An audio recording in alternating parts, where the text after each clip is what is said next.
The security guard looked at me, then glanced back at the photo on his computer and shook his head. "I'm sorry, ma'am. You are not Mr. Harrison's wife." I smiled, thinking it was a terrible joke. 40 years of marriage, 2 children, an entire life standing behind my husband's career. And with a single sentence, I suddenly became a stranger. Before I could react, the elevator doors opened. A woman nearly 20 years younger than me stepped out, her high heels clicking confidently against the marble floor. "Good morning, Mrs. Harrison." Every employee lowered their head to greet her, and me, the real wife, stood there, frozen. But in that very moment, I made a silent decision.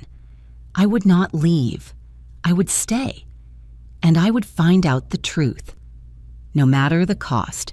If you're still listening, tell me where you're watching from.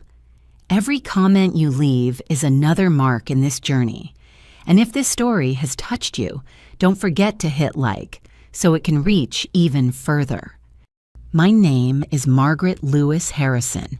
I am 60 years old, a retired high school teacher in the state of Illinois. And until that morning, I firmly believed that I was the only woman who carried the Harrison name in my husband's life. 40 years. That number is not just time. It is an entire lifetime. Mornings when I woke up early to make coffee and prepare breakfast so Richard could drive to work on time. Evenings when I waited for him to come home late, reheated dinner, and told myself that men in leadership roles are just like that. The times I turned down career advancement to transfer schools for our children. The years I stood quietly behind him, believing that family was a shared achievement. Richard Harrison is my husband, the chief financial officer of a major real estate corporation in Chicago. He started as a young accountant and climbed step by step to a position everyone now respects. I still remember the day Richard received his first major promotion. I was standing in our small kitchen at the time, my hands trembling with happiness, thinking that all my sacrifices had finally meant something. In recent years, our marriage had lost its warmth. No more spontaneous hand-holding. No more long conversations on the couch on Friday nights. Richard came home later more often, seemed tired, sat silently in front of the television without really watching anything. I didn't suspect anything. I simply thought it was the natural result of age and responsibility. That was why, that morning, I decided to do something I hadn't done in a very long time. Surprise my husband. I found a small invitation card in the pocket of Richard's suit jacket, printed with the company logo, a 35-year work anniversary at the firm, an internal meeting, no big celebration, no family invited. I smiled as I read it, thinking that maybe a small gesture was enough to remind him that behind all his success, there was still me. I chose a light blue floral dress that Richard once said made me look younger than my age. I tied my hair neatly and applied a soft shade of lipstick, something I rarely did after retirement. Before leaving the house, I looked at myself in the mirror and told myself that today was a good day, a normal, simple day of a wife visiting her husband. The building where Richard worked stood in downtown Chicago, its tall glass facade reflecting the pale gray sky of an autumn morning. I had been there a few times for year-end parties, but it had been a long time since I last returned. Everything looked more modern, colder than I remembered. As soon as I stepped into the lobby, I felt the security guard's gaze.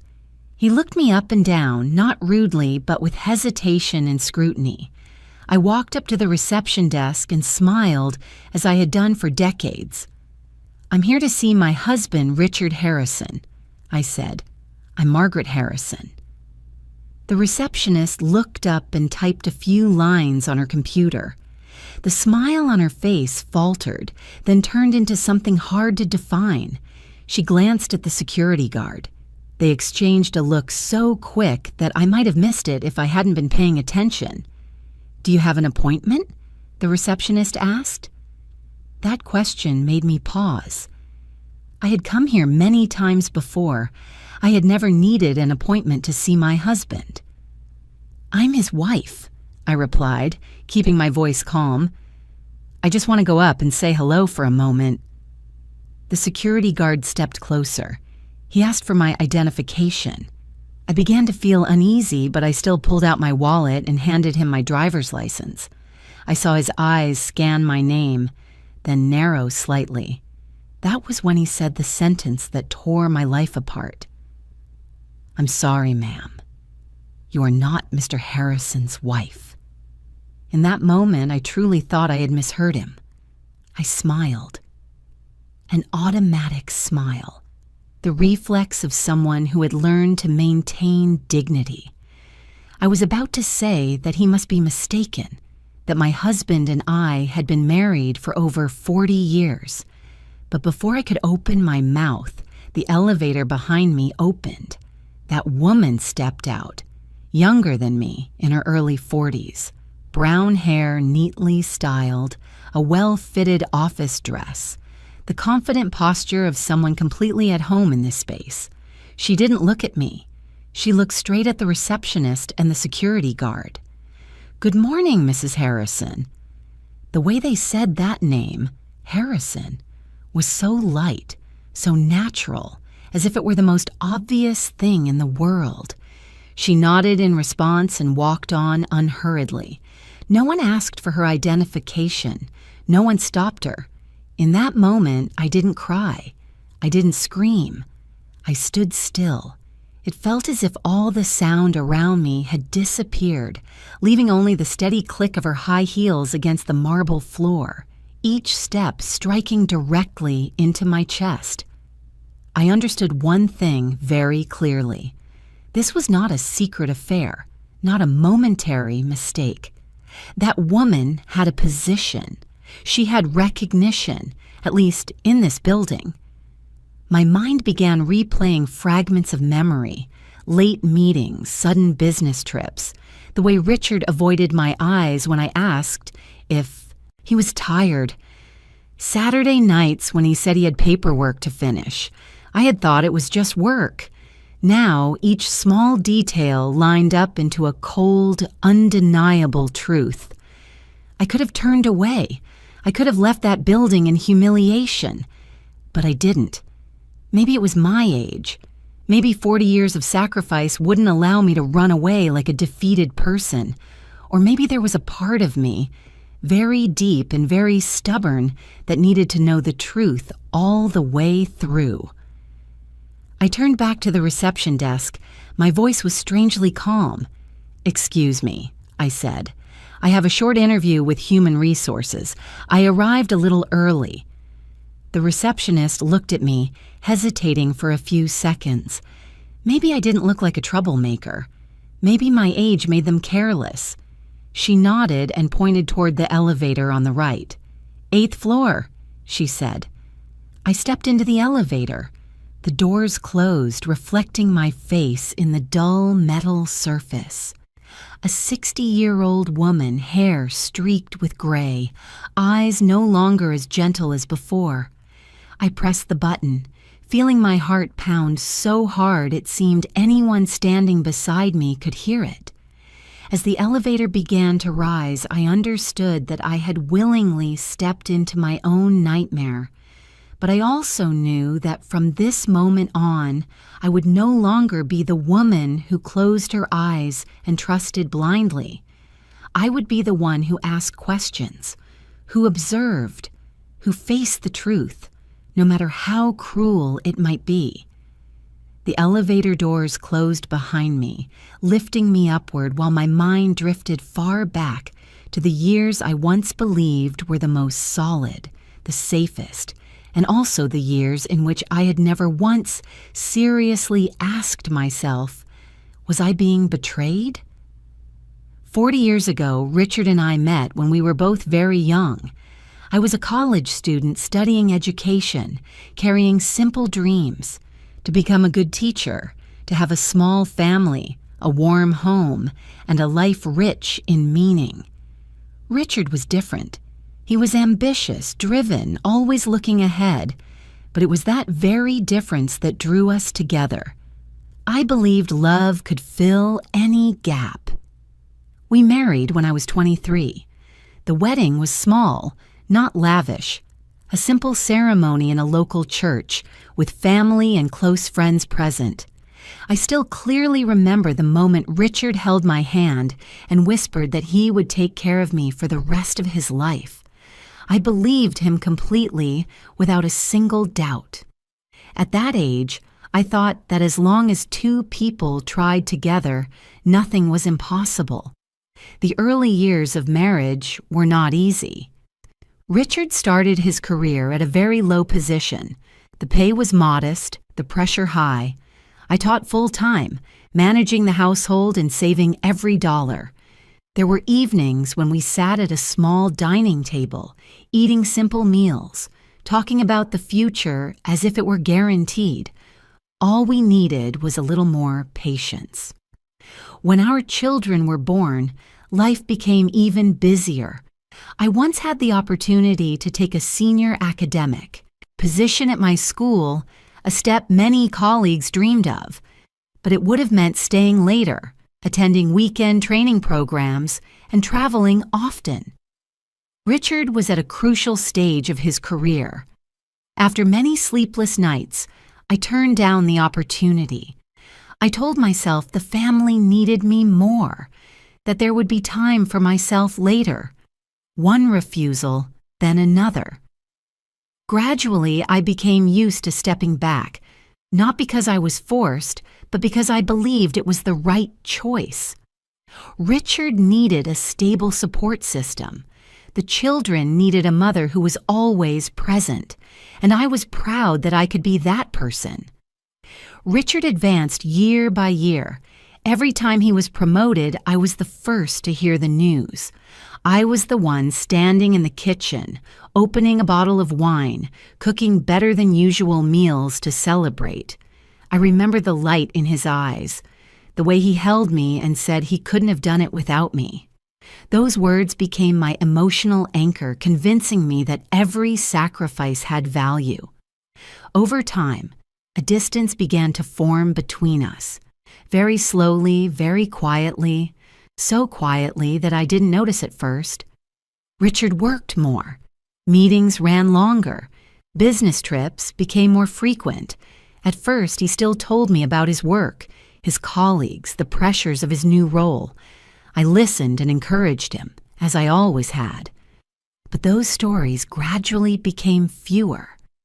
Richard came home later, ate dinner in silence, sometimes only nodded instead of answering. I asked if he was tired. He said he was fine. I asked if he needed rest. He said the work wasn't finished. I became used to not asking more. In recent years, Richard's changes became more obvious. He often came home very late. Some nights I was already asleep when he returned, and in the morning he left before I woke up. We lived under the same roof, but the time we truly spent together grew smaller and smaller. I saw his fatigue, his fading smile, the sense that he was always somewhere far away, even when sitting across from me. I once wondered whether we were slowly becoming strangers, but the thought never lasted long. I pushed it aside, convincing myself that this was normal for couples who had been together for decades. That passion couldn't last forever. That mature love was quieter and more enduring. I told myself Richard worked hard for the family, for the children, for the future. I believed his exhaustion was the price of success, and I accepted that price, as I had accepted so many things throughout this marriage. We no longer had big arguments, no more fights. Everything was smooth to the point where I once thought it was a good sign. No conflict, no drama, a stable, peaceful marriage. I called it safe. I never doubted Richard's loyalty. Not because I was naive, but because I believed some men, no matter how many temptations they face, still keep boundaries. Richard was always principled. He wasn't the type who enjoyed parties, who showed off, who flirted. At least that was how I saw him. I never checked his phone, never tracked his schedule. I respected my husband's privacy and believed that respect was the foundation of a lasting relationship. I believed that if he had something to say, he would tell me. That absolute trust became the perfect blindfold. It made me overlook the smallest signs. When Richard changed his computer password, I thought it was a company security requirement. When he took his phone into the bathroom, I thought it was a harmless habit. When he replied to late-night messages evasively, I thought it was work. I built a world for myself where everything had a reasonable explanation, where there was no place for betrayal. I believed that after 40 years, if something were wrong, I would feel it. I trusted my intuition, not knowing that intuition can be numbed by habit and long-standing trust. Standing in the rising elevator, I suddenly realized that the most painful thing was not seeing another woman called Mrs. Harrison. The most painful thing was realizing that for many years I had lived in a false sense of safety, that I had placed my entire trust in a marriage whose foundation I had never once examined. I don't blame myself for believing. Belief itself is not wrong. But I began to understand that it was precisely that unconditional trust that made today's shock so brutally cruel. If I had ever doubted, perhaps I would have been mentally prepared. If I had ever asked questions, perhaps I would not have stood frozen in that lobby. The elevator slowed. A soft chime sounded. I took a deep breath, steadying myself. 40 years of marriage that I once believed was solid was now being examined under an entirely different light, and I knew that once these doors opened, I could never return to being the woman who trusted without question. The elevator stopped with a very soft sound, as if it didn't want to startle me. The doors slid open, revealing a space completely different from the lobby below. It was quieter here, the white lighting softer, everything arranged with near-clinical neatness. This was the executive floor, where Richard had spent most of his adult life. I stepped out slowly, forcing my posture to look as natural as possible. No one noticed me right away, and that brought both relief and pain. Relief because I wasn't stopped. Pain because I realized that in this space, my existence seemed to carry no weight. I stood near the main hallway where I could see the private reception area of the executive floor. From there, I observed. I didn't know exactly what I was looking for. I only knew that I needed to see, to hear, to understand. And then I saw her, Lauren. She wasn't wearing a coat, wasn't carrying a handbag like a visitor. She walked out of a small conference room holding a thin folder, her manner so familiar that no one needed to ask how long she had been there. A middle-aged man stood up to greet her, calling her name, warmly. Another woman smiled and asked if she wanted coffee. No one looked surprised by her presence. No one watched her with suspicion. She was an obvious part of this place. I stood there silently, feeling as though I were watching a play in which the lead role had been given to someone else long ago, while I was just a late-arriving audience member, never told that the story had already taken a different turn. The way they spoke to Lauren wasn't how people spoke to an ordinary colleague. There was closeness, familiarity built over years of working together. There was respect, and there was warmth. One man joked that lunch at the Italian restaurant yesterday had been wonderful. Another woman asked whether Lauren would take the kids out this weekend. The kids. I felt a slight tightening in my chest, just enough to make me take a deep breath. I didn't know whose children they were talking about. I didn't want to guess. But the pieces in my mind began to shift, quietly and terrifyingly. Then I heard that name, clearly, unmistakably. Lauren Bennett Harrison. The woman standing near the reception desk said the name as she transferred a call. Her voice was natural, as if it were a familiar name she had spoken hundreds of times. Harrison. That last name used to be mine, the name I carried for 40 years, through every stage of my life, the name I signed on my children's birth certificates, on property documents, on greeting cards sent to friends. And now it was attached to another woman, younger than me, standing just a few yards away, completely unaware that I existed. My heart tightened, not with ordinary jealousy, but with a deep sense of loss, as if a part of my identity had been taken from me and handed to someone else without my consent. I began to understand something I had been trying to avoid. Richard didn't just betray me in silence. He didn't just have a hidden relationship behind my back. He had built a parallel life, public, stable, long enough for everyone here to treat it as a given, a life in which there was no place for me. I took a few more steps, moving closer to the reception area on this floor. Immediately, a young woman looked up, her expression polite but distant. "Can I help you?" she asked. "I'm here to see Richard Harrison," I said, my voice sounding unfamiliar even to myself. "I'm his wife." The young woman looked at me, then at the screen in front of her, and typed a few lines. I saw hesitation flicker briefly in her eyes. Then she smiled, a perfectly professional smile. "I'm sorry, ma'am," she said. "Mr. Harrison is in a meeting, and we don't have any appointment information for you. Not, he can't see you, not, please wait, but no record of me." I repeated it more slowly, as if clarity might change something. "I'm his wife." The young woman tilted her head slightly, a trace of confusion crossing her face, then turned to a man standing nearby, probably an assistant. They exchanged a look. I saw them speak quietly, but I didn't need to hear the words. I wasn't in the system. I didn't belong here. The man stepped forward, his tone polite but firm. "Ma'am, at this time we can't allow you into Mr. Harrison's private work area without prior confirmation." I nodded. I didn't argue.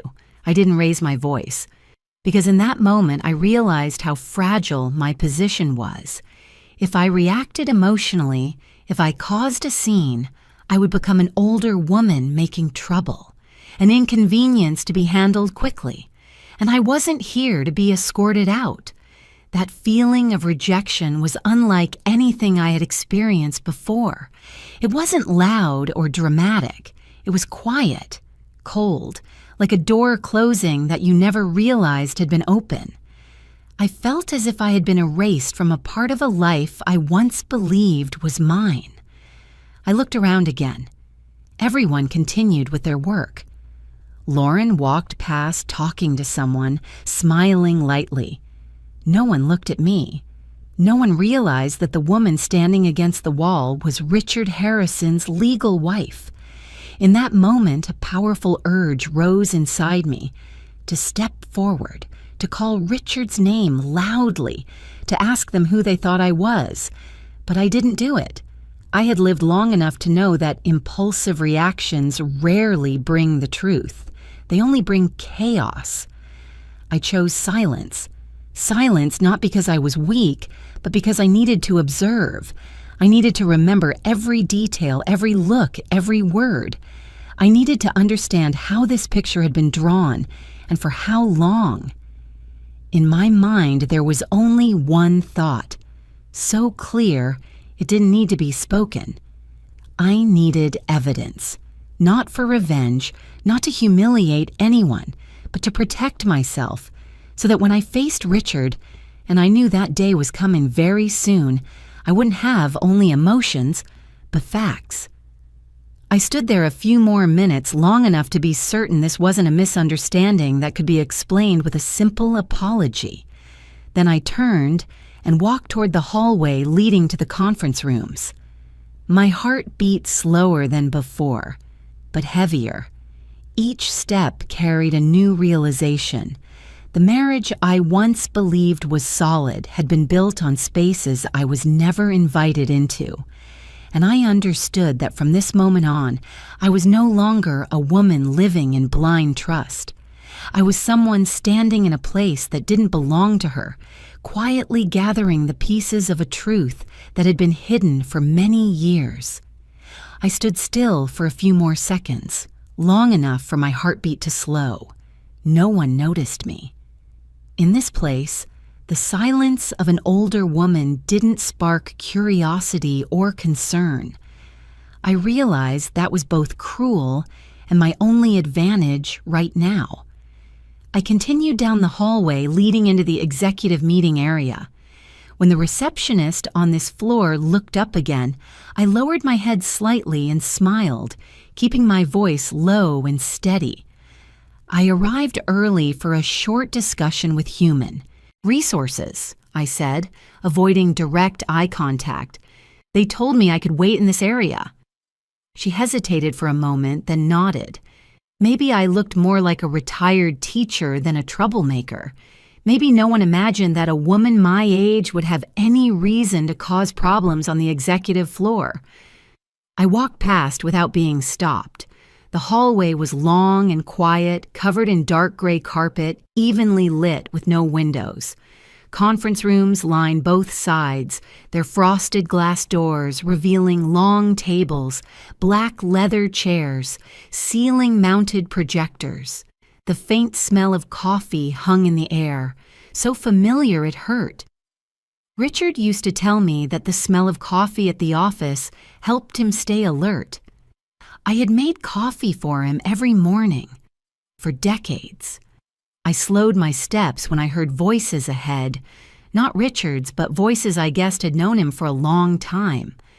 I stopped at the corner of the hallway, leaning close to the wall, a habit formed during my years as a teacher.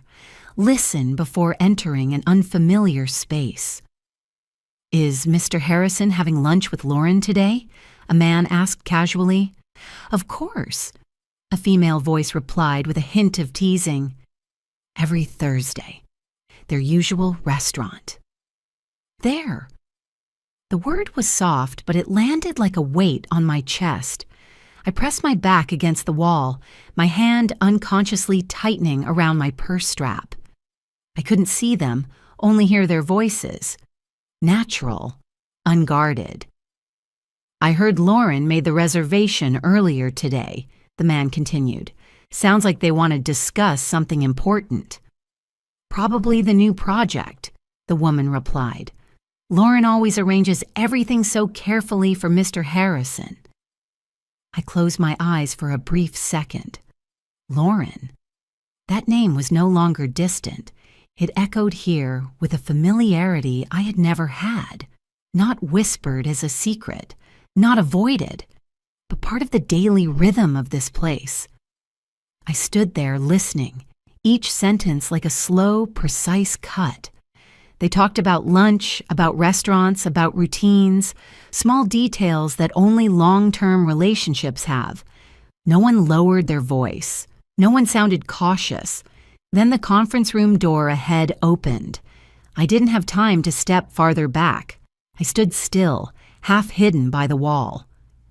Richard walked out with two other men. He looked exactly as he always did. Dark suit, quick stride, the familiar face I had looked at for 40 years. In that moment, my heart tightened in a completely different way. Not panic, not trembling, but a terrifying stillness. "I have lunch with Lauren today," Richard said calmly, as if confirming a meeting. "We'll continue this later." From his own mouth. No hesitation, no cover-up, no doubt. My world didn't collapse loudly like in the movies. It didn't explode. It froze. Everything around me became sharply clear, the lights, the footsteps, the rustle of papers, and I became empty. A cold sensation spread from my chest to my stomach, then through my limbs. I stopped shaking. I didn't want to cry. I just stood there as if part of me had stepped outside myself to observe everything from a distance. All doubt ended in that moment. No more maybe, no more what if, no more I'm overthinking. The truth stood right in front of me, so clear it didn't need any further proof. Richard didn't just betray me. He had lived another life, openly, in plain sight, among people I had never been introduced to. I watched him turn and walk toward his private office. None of the others noticed me. I was just a faint figure in a long hallway, someone who didn't belong here. And strangely enough, that helped me stay calm. I understood that if I kept standing there, hiding, I would always be an eavesdropper, always an outsider. I had seen enough to know I couldn't go home and pretend I hadn't heard anything, enough to understand that if I didn't confront this now, I might never get another chance. I took a deep breath, not to gather courage, but to keep my voice from shaking. I adjusted the strap of my purse on my shoulder, smoothed the skirt of my dress, a familiar reflex from years before stepping into a classroom. I was no longer a teacher standing before students, but I was still a woman who had lived long enough to know there are moments you cannot avoid. I stepped out from the shadows and walked straight toward Richard's office door. The door was slightly open. I saw his back as he placed a folder on the desk. His office was spacious, orderly, exactly his style. On the bookshelf were the economics books he used to read in the evenings. On the desk was a framed family photo, taken 10 years earlier before the children married. I had dusted that frame countless times. I knocked. Not loud, not soft, just enough for him to hear. "Come in," Richard said without turning around. I opened the door and stepped inside. The moment he turned and his eyes met mine, I knew I didn't need to say much anymore. Every explanation, every excuse, every denial became meaningless in that instant. His face changed quickly, from surprise to shock, then to panic, a reaction I had seen many times before when students were caught cheating on a test. "Margaret?" he blurted out, his voice rough. What are you doing here?" I didn't answer right away. I just stood there, looking at the man I had called my husband for 40 years, not to find familiarity, but to confirm that I was seeing him with my own eyes, without the filter of trust. The panic in his eyes was the clearest answer. In that moment, I understood I had crossed a line I could never step back over. I was no longer the woman standing in the hallway listening to fragmented conversations. I had walked straight into the center of the truth, and whatever happened next, I knew that from this point on, I would no longer be passive. I remained standing in front of Richard's desk, not taking another step forward, not out of fear, but because I needed that distance to avoid doing something I might regret. The room was so quiet I could hear the steady hum of the air conditioner, even the uneven breathing of the man in front of me.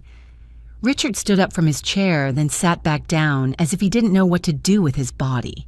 He ran a hand through his hair, a familiar gesture whenever he was unsettled. I had seen it countless times over 40 years whenever he faced a difficult decision. The difference now was that I was the one trapped without an escape. "Margaret," he said softly, his voice trembling. "I can explain." I nodded slightly, like a teacher allowing a student to begin an answer. I didn't sit down. I didn't lean on anything. I wanted to stay alert. "Go ahead," I said. My voice was so calm it surprised even me. "I'm listening." Richard swallowed hard. He glanced toward the door as if considering whether someone might overhear, then looked back at me. In that moment, I saw how much he had aged, not from years, but from the cracking of the solid shell I had once trusted. I met Lauren 15 years ago. He began slowly, each word dragged from his chest. During a long business trip in California. At the time, I wasn't looking for anything. It just happened. I didn't react. I didn't ask why. I just looked at him and let him continue. She worked with one of our partner teams, he said. Smart, calm. At first, it was just lunches, work discussions. I knew it was wrong, but I thought I could control it. I listened as if hearing a cold report. No extra details, no emotion, just a sequence of events arranged to sound reasonable. Then it went beyond control, he continued, his voice dropping. I tried to stop. I really did. My hand tightened around my purse strap. In my mind, I saw the evenings I sat alone in the kitchen, waiting for him to come home late, telling myself his work was always demanding. Lauren got pregnant, Richard said. The sentence fell between us without echo or sound, but I felt a heavy force press down on my chest. I didn't step back. I didn't cover my mouth. I just stood there, receiving it as a final truth that could not be undone. I panicked, he continued. I thought about telling you many times, but every time I looked at you, looked at the kids, I didn't know where to begin. I tilted my head slightly. So you chose not to tell me, I said. It wasn't a question. Richard nodded slowly. I thought, if I kept everything stable, if I didn't let it affect the family, then maybe that was the least harmful way. I gave a small laugh, not a happy one, but a very brief, quiet sound, like the reflex of someone who has just heard something too absurd to be real. You thought silence was a way to protect me? I asked. Or a way to protect yourself? Richard lowered his head. Didn't answer right away. His silence said more than any explanation could. You lived two lives, I said, each word clear. One with me, one with her. And you call that stability. I'm sorry, Richard said quickly. I never wanted to hurt you. I was afraid of losing you. I looked at him for a long time. Maybe for the first time in years, I wasn't looking at him as a wife, but as someone assessing the truth in front of her. You were afraid of losing me, I repeated. But you weren't afraid of losing honesty. You weren't afraid of losing trust. You weren't afraid of letting me live in a lie for 15 years. Richard reached out his hand, then stopped halfway, as if remembering that he no longer had the right to touch me. I arranged everything, he said. I thought I could manage it. Work, family, responsibilities. I never neglected you or the kids.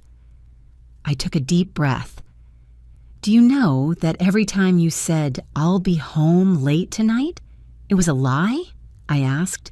Every time you said you had an unexpected business trip? Every time you walked into the house looking exhausted and silent?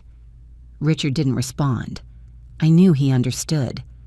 I suddenly realized that for 15 years, I had been living inside a script that was already written, one where I always played the trusting wife, and he played the hard-working family man. Every detail I had accepted without question now stood out clearly, sharply, impossible to deny. I didn't scream. I didn't cry. I didn't slam my hand on the desk, maybe because my tears had already run dry the moment I heard Lauren's name spoken in the hallway, or maybe because, in this moment, I no longer had the energy to be angry. I just felt deeply tired, as if I had walked a very long road to arrive at a place I could never return from. I didn't come here to argue, I said. and I didn't come here to listen to your justifications." Richard looked up, his eyes full of confusion. "Then, why did you come?" I looked around his office, the room where he had built his power, his reputation, and another part of his life. I thought of the family photo on his desk, the picture that now suddenly felt out of place. "I came to know the truth," I said, "and now I do." I turned and walked toward the door. Richard called my name, his voice breaking. "Margaret, please, we can talk more. I'll explain everything. We can figure something out." I stopped with my hand on the doorknob, but I didn't turn around. "No," I said very softly but firmly. "There is no we here anymore." I opened the door and stepped into the hallway. No one paid attention to me. The men and women outside continued with their work, their everyday conversations. The world didn't stop just because my marriage had collapsed. I walked straight to the elevator and pressed the button. When the doors closed, I finally allowed myself to let out a long breath. I didn't cry. I just felt empty. As the elevator went down, I looked at my reflection in the dim mirror. A 60-year-old woman standing straight, her eyes no longer unfocused. I knew very clearly that what I had left behind wasn't just Richard's office, but a marriage that had been dead for a long time. Only today, I had officially laid it to rest, and I also knew that when I stepped out of that building, I would never return in my old role again.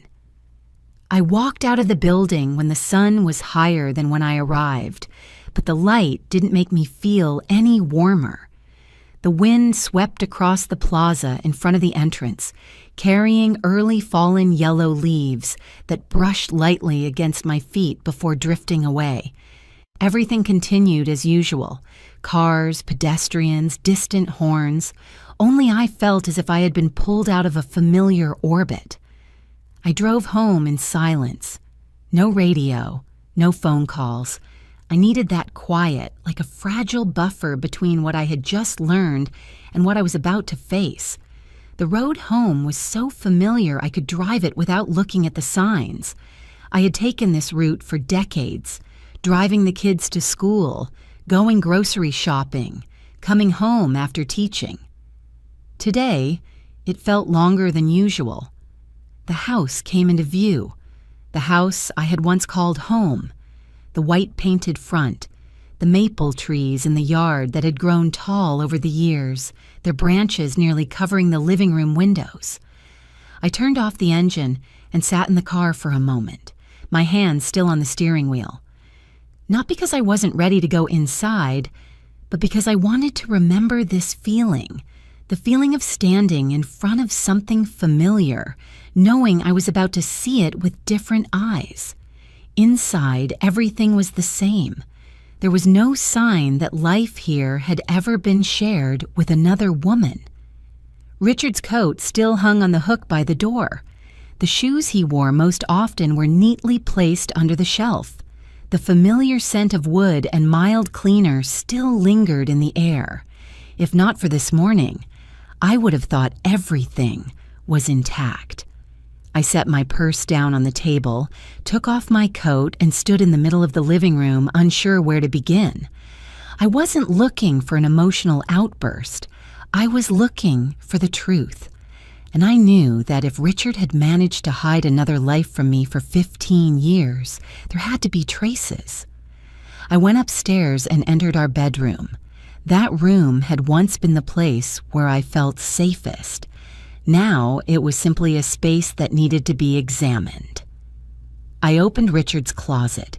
Everything was arranged as neatly as ever, suits hanging by color, shirts folded carefully, ties rolled in a drawer.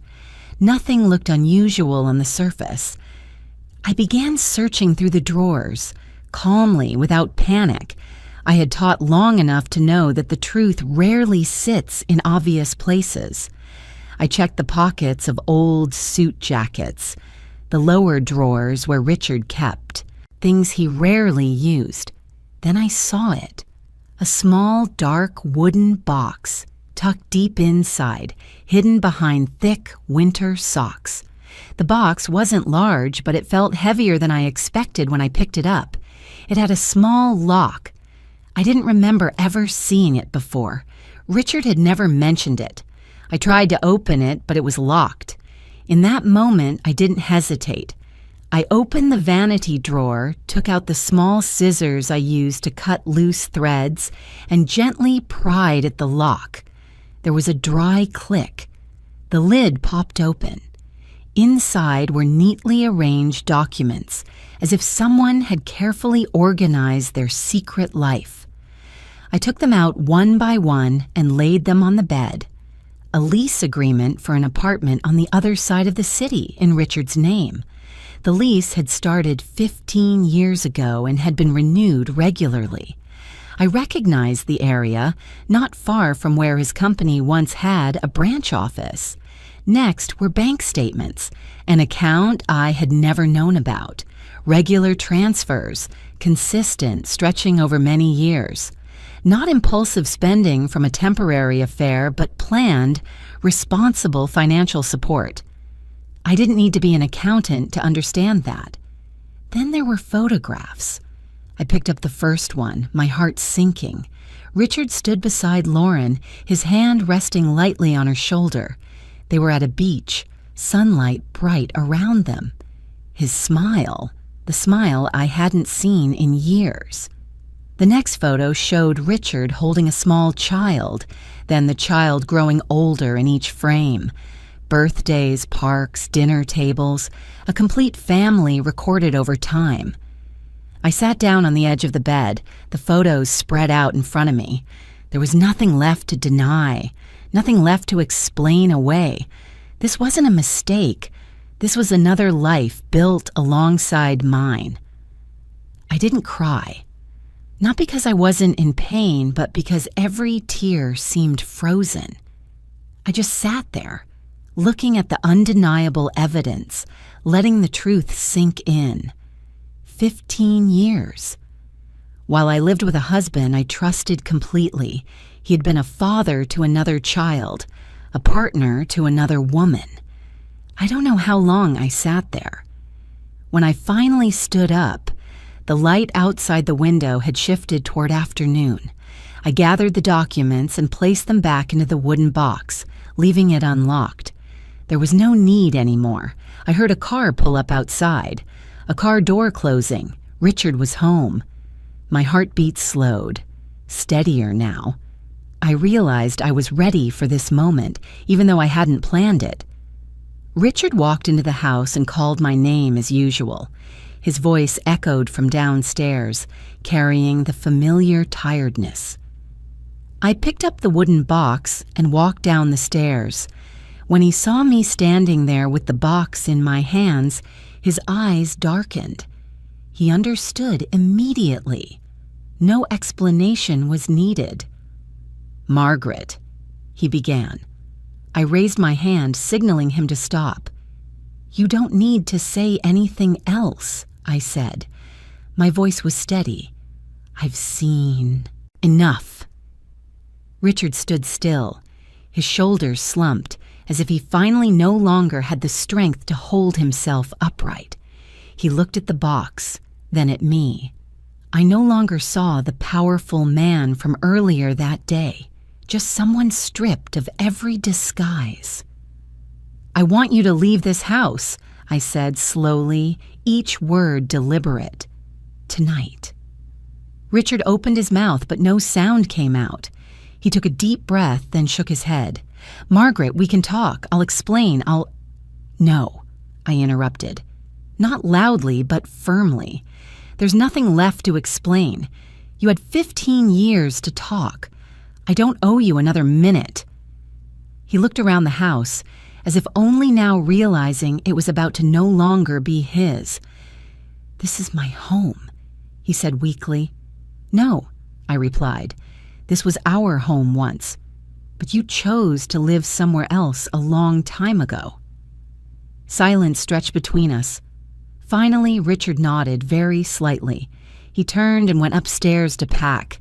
I stood at the bottom of the stairs listening to drawers open, clothes being pulled out. Each sound felt like a final period. When he came back down with a small suitcase, I opened the door for him. No tears, no pleading, just a clear ending that couldn't be reversed. The door closed behind Richard. I stood there for a moment, my hand still on the doorknob. Then I turned back inside, closed the door, and locked it. For the first time in my life, I didn't compromise. I didn't convince myself to accept what was unacceptable. I didn't stay in a marriage that had been dead for a long time. I stood in the quiet house, took a deep breath, and knew that whatever lay ahead, I had just done the only thing left for me to do: choose myself. The next morning, I woke up very early, even though I had barely slept. The house was quiet in a way it had never been before. No familiar footsteps in the kitchen, no refrigerator door opening, no soft cough I had heard for decades. I got up, put on my robe, and walked through the house, as if to confirm that I was truly alone now. The first thing I did was call a locksmith to change all the locks, not out of hatred, but because I needed a clear boundary. When the locksmith asked if I was sure, I nodded without hesitation.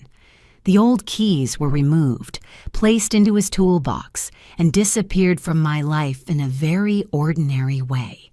I realized that sometimes the biggest changes happen quietly. After that, I called a lawyer a friend had recommended years ago, someone I never thought I would need. The woman on the other end of the line was calm and professional. I didn't go into details. I simply said I needed advice about a divorce after many years of marriage, involving assets and long-term infidelity. She didn't sound surprised. She just scheduled a meeting later that week. When I hung up, I sat still for a moment, realizing I had taken another step away from my old life. But the hardest part was still ahead. I called my 2 children, one by one. I asked them to come over that evening, saying I had something important to talk about in person. My voice sounded normal, even to me. Maybe because if I had let the emotions surface then, I wouldn't have been able to finish the sentence. Both of them sensed something was wrong, but neither pressed for details. The afternoon passed slowly. I tidied the living room and brewed a pot of tea, as if preparing for an ordinary conversation, but nothing about that day was ordinary. When the doorbell rang, my heart tightened. My son came in first, followed by my daughter. Both looked around the house, then at me, their faces full of concern.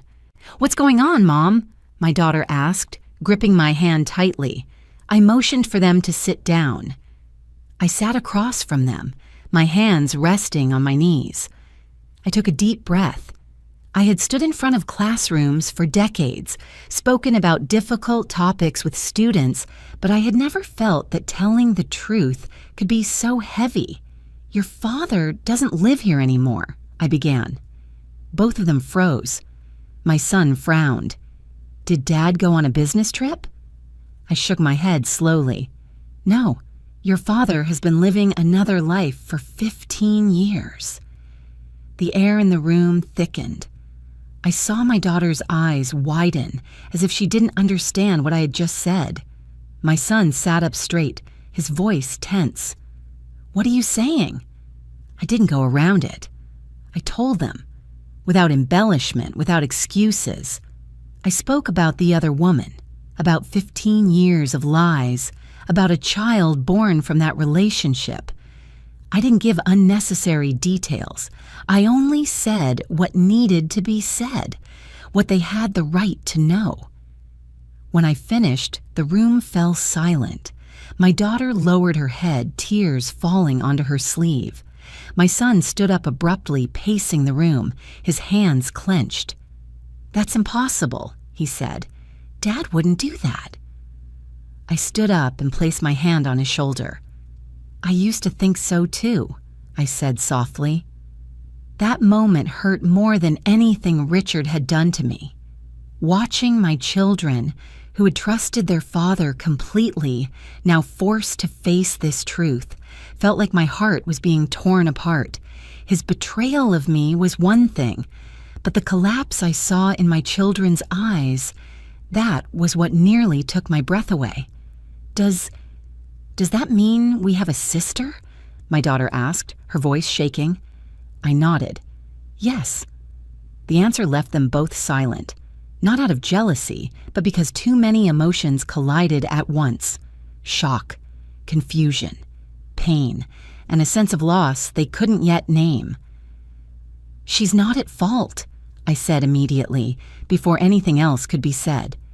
No matter how hard this is to accept, that child is completely innocent. She didn't choose the circumstances she was born into. My son stopped pacing and looked at me. There was an anger in his eyes I had never seen before. Dad did this to you, he said. He did this to our family. I nodded. I know, but I won't turn this into a campaign to destroy him. I don't need to tear your father down to prove anything. The truth is heavy enough on its own. I looked at each of them. Your father was wrong. Very wrong. But I don't want you to carry hatred for the rest of your lives. You have the right to be angry, the right to be disappointed. But I hope you remember that how you face this also says something about who you are. My daughter broke down, leaning into my shoulder. I held her, feeling her body tremble. My son stood there, eyes red, struggling to hold himself together. I knew each of them was reacting in their own way. There was no right or wrong response in that moment. My family, my daughter choked up. Are we still a family, Mom? I stroked her hair, my voice slow but steady. Our family has been hurt, but we haven't lost our dignity. I haven't lost myself, and neither have you. I looked around the room, the place that once held laughter, dinners, and conversations that seemed ordinary at the time. A family isn't defined only by a marriage, I said. It's defined by how the people in it treat one another when everything falls apart. We sat together for a long time that night. There were questions I couldn't answer. There were emotions I could only listen to. I didn't force my children to forgive. I didn't ask them to take sides.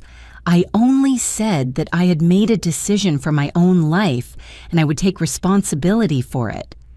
When my children left, the house fell silent again. But this time, I didn't feel as empty as I had the night before. I was exhausted, but it was a meaningful kind of exhaustion. I knew I had just been through one of the hardest conversations of my life, and I hadn't avoided it. I stood in front of the mirror in the bedroom and looked at the woman reflected there. No longer a wife standing behind a successful man. No longer someone who constantly compromised to keep the peace. I saw a woman standing upright, even though her shoulders were still heavy. My family had fallen apart in a way I never imagined, but I wasn't broken. I hadn't lost my self-respect, and in that moment I understood that from this day on, I would no longer live as Richard's wife. I began to stand up, not with anger, but with the clarity of a woman who had finally chosen to step out of someone else's shadow and walk on her own feet. 3 days after the night I told my children the truth, when the house had finally returned to the slow rhythm of someone living alone, my phone vibrated. An unfamiliar number.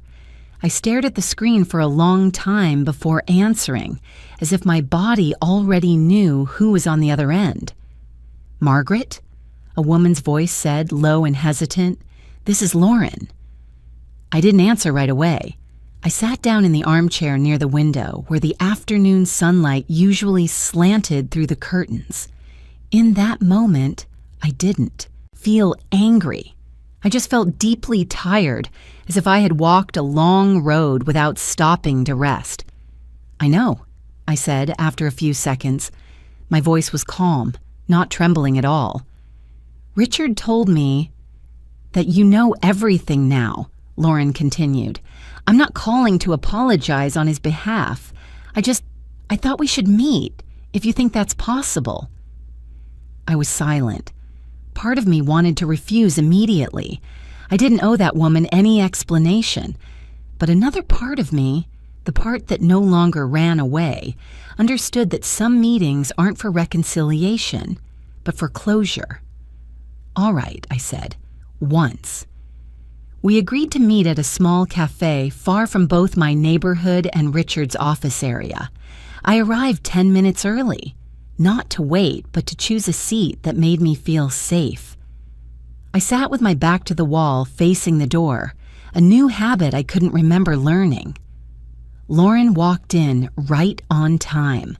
I recognized her immediately, even though she was dressed far more simply than the day I saw her at the office. No high heels, no fitted dress, just a neutral coat, dark jeans, her hair neatly tied back. She looked around, then spotted me. Her eyes paused for a brief moment before she walked over to the table.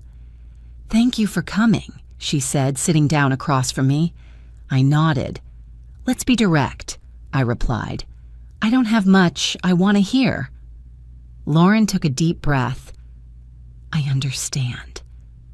Neither of us ordered a drink right away. The air between us was tight, like a rope pulled too far, but there was no loud hostility. Just two women sitting across from each other, forced to truly see one another for the first time. "I knew about you from the beginning," Lauren said. She didn't avoid it. "Richard never said he was single." That didn't surprise me. It only confirmed what I had already guessed. I nodded slightly. "And yet you stayed," I said. "Yes," Lauren answered. "I told myself I wasn't the one breaking your family, that your marriage already had problems." I looked at her, neither smiling nor arguing right away. "You're very good at comforting yourself," I said. Not sarcastically, just honestly.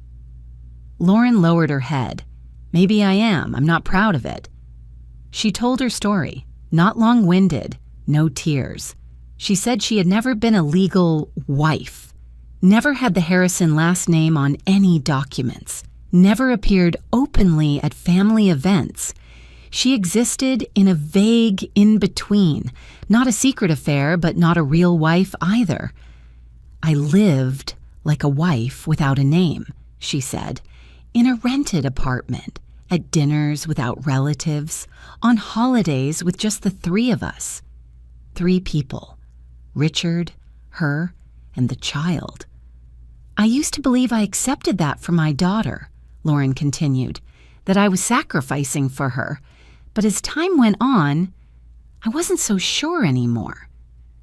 I looked at her, really looked at her for the first time, not through the eyes of a betrayed wife, but through the eyes of someone who had lived long enough to see that lies rarely have only one victim. "Do you know how I lived?" I asked. No anger, no accusation, just a question. Lauren shook her head. "I only knew you were there, like something taken for granted, like a shadow I tried not to look at directly." I exhaled softly. "I lived as a trusting wife," I said, "believing that silence meant peace, believing exhaustion was the price of success, believing that if I didn't ask questions, everything would be fine." We sat in silence for a moment.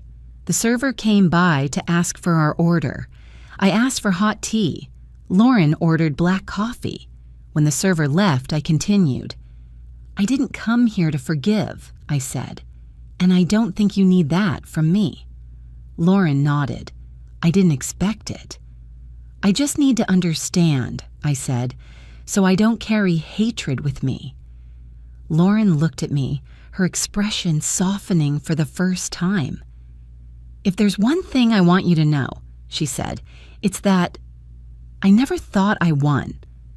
I looked at her slowly. "I know. Because no one wins in a life built on division. Not the legal wife, Not the woman on the sidelines, not the child born into silence.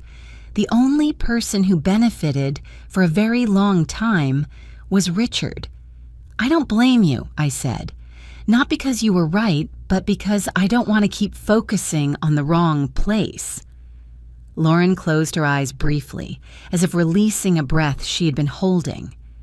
Thank you for that, she said quietly. I stood up. I think we've said enough. Lauren stood as well. Margaret, she called, as I had already turned away. I stopped, but didn't turn around. Do you love him? I asked, surprising even myself. Lauren was silent for a long time. I don't know, she finally said. I think I loved the role I was given, and when that role disappeared, I'm not sure what I have left. I nodded, though she couldn't see it. I understand, I said. I walked out of the cafe and took a deep breath of the cool air outside. The feeling in my chest wasn't as heavy anymore, not because everything had been resolved, but because I no longer carried a distorted image of the other woman. She wasn't my enemy. She was part of the lie and had been hurt by it in her own way. The misplaced focus had never been on the two women standing on opposite ends of the story. It was on the man who chose silence for 15 years and called it protection. As I drove home, I realized my hands were no longer shaking. There was no tightness in my throat.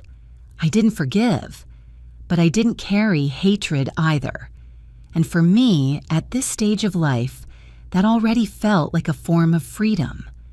After that, time moved at a different pace, slower but clearer. No more days of waiting and uncertainty. No more guessing what time Richard would come home, whether he was tired, whether he was busy. My life no longer revolved around someone else, and at first that left me more confused than relieved. The divorce process moved faster than I expected, perhaps because Richard didn't resist. He signed every document quietly, exhausted. The assets were divided fairly, according to the law and according to what I deserved after 40 years together. The house remained mine. Part of his retirement was reallocated. There were no loud arguments, no painful tug of war. Everything ended in a cold, almost administrative way. And perhaps that was the most fitting end for a marriage that had been dead for a long time. The day I held the divorce decree in my hands, I didn't cry. I didn't feel victorious either. I only felt a door closing behind me, softly but decisively. I stood outside the lawyer's building, watching people pass by, and for the first time in many years, I had no one to call, no one to share that moment with. And strangely, I didn't feel as empty as I had feared. In the days that followed, I began doing very small things, but for myself. I cleared out the room that had once been Richard's office. I took down the plaques, the old documents, the books he had left behind, not in anger, but with clarity. I repainted the walls a lighter color and placed a small wooden desk near the window. I bought a few green plants.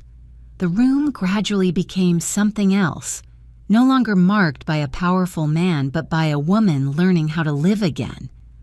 I found my old notebooks, yellowed pages where I had once written, scattered thoughts back when I was teaching. I started writing again. Not to tell Richard's story, but to listen to my own voice. I wrote about quiet mornings, about sunlight falling across the wooden floor, about the feeling of making tea for someone, myself, without needing to ask what they preferred. Some afternoons, I sat in the living room for a long time without turning on the television or playing music, just sitting there, listening to the ticking of the clock. At first, the silence made me uncomfortable. I had grown used to always having someone nearby, even if it was just a quiet presence. But slowly I realized silence wasn't an enemy. It was simply a space that had never been filled with my own voice. I learned how to be alone without feeling lonely. Some evenings I ate a simple meal and washed the dishes right away, not leaving them for the next day. Some mornings I woke up later than usual, brewed coffee, and read the newspaper slowly. I didn't have to report my schedule to anyone. I didn't have to adjust my habits to suit someone else. Those small things, which I had never thought about before, now brought me a strange sense of freedom. I called old friends, people I had been telling someday when I have time for years, without ever having time. We met at small restaurants and talked about things unrelated to family or responsibility. Some knew my story, some didn't. I no longer felt the need to explain my life to everyone. I only needed to be present as I was. One friend invited me to join an evening painting class. I almost refused out of habit, then stopped myself. I remembered that I used to enjoy painting a long time ago. So I went. I sat in a room filled with the scent of oil paint, holding a brush that felt unfamiliar, and let the colors spread freely across the paper. No one judged. No one compared. I didn't need to be good. I just needed to try. Solo trips came afterward naturally. At first, it was just a short drive to a coastal town I'd always wanted to visit, but kept postponing because it was inconvenient. I booked a small room, brought a book, and walked along the shore early in the morning. There was no one beside me, no one to talk to, but I didn't feel empty. I felt more observant of the waves, the birds, the strangers who were also walking alone. On those trips, I began to look back on my life through a different lens. I wasn't only a betrayed wife. I had been a dedicated teacher, a mother, a friend, and now I was an independent woman stepping into a new stage of life, even if that stage arrived later than I once imagined. There were still moments when sadness visited unexpectedly, like a cold gust of wind, seeing an elderly couple holding hands on the street, hearing an old song. Memories don't disappear just because you sign divorce papers. But they no longer controlled me. I allowed myself to remember, then allowed myself to move on. I realized I was slowly reclaiming my sense of self, not through dramatic changes, but through small, steady choices. I chose to wear the dress I liked without asking anyone's opinion. I chose to eat what I wanted. I chose to spend time on things that made me feel alive. Those choices, added together day after day, formed a person I thought I had lost. I no longer defined myself through marriage. I no longer introduced myself as someone's wife. When people asked if I was retired, I simply smiled and said I was enjoying a new chapter of life. No further explanation needed. One morning, I woke up and realized I was looking forward to the day, not because I had an appointment, not because I had something to do, but because I was curious how I would feel. That realization made me sit quietly on the bed for a long time, my hand resting on my chest, as if to make sure it was real. I wasn't younger. I hadn't forgotten the pain, but I was being reborn, in the way of a woman who has lived long enough to understand that life isn't just about existing, but about being fully yourself, without a role to play. And for the first time in many years, that's how I felt I was living. I met Samuel Brooks on a very ordinary afternoon, in a way that, if someone had told me about it years earlier, I would have smiled politely and forgotten it. There was no fateful moment. No lightning strike glance, no racing heartbeat like in the stories people like to tell. Just a quiet afternoon and two people who had endured enough loss to no longer rush. That day, I went to the public library near my home to return a few books. It was early fall, the sunlight gentle, the air cool and fresh.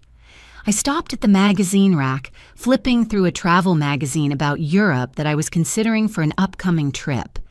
As I put the magazine back, a man's voice spoke behind me, neither too close nor too far. "You like small towns? In the south of France, too?" I turned around. The man standing there was of average height, his gray hair neatly kept, wearing an old but clean jacket, his eyes calm and kind. Not the type trying to impress, no rushed, polite smile. Just someone genuinely curious.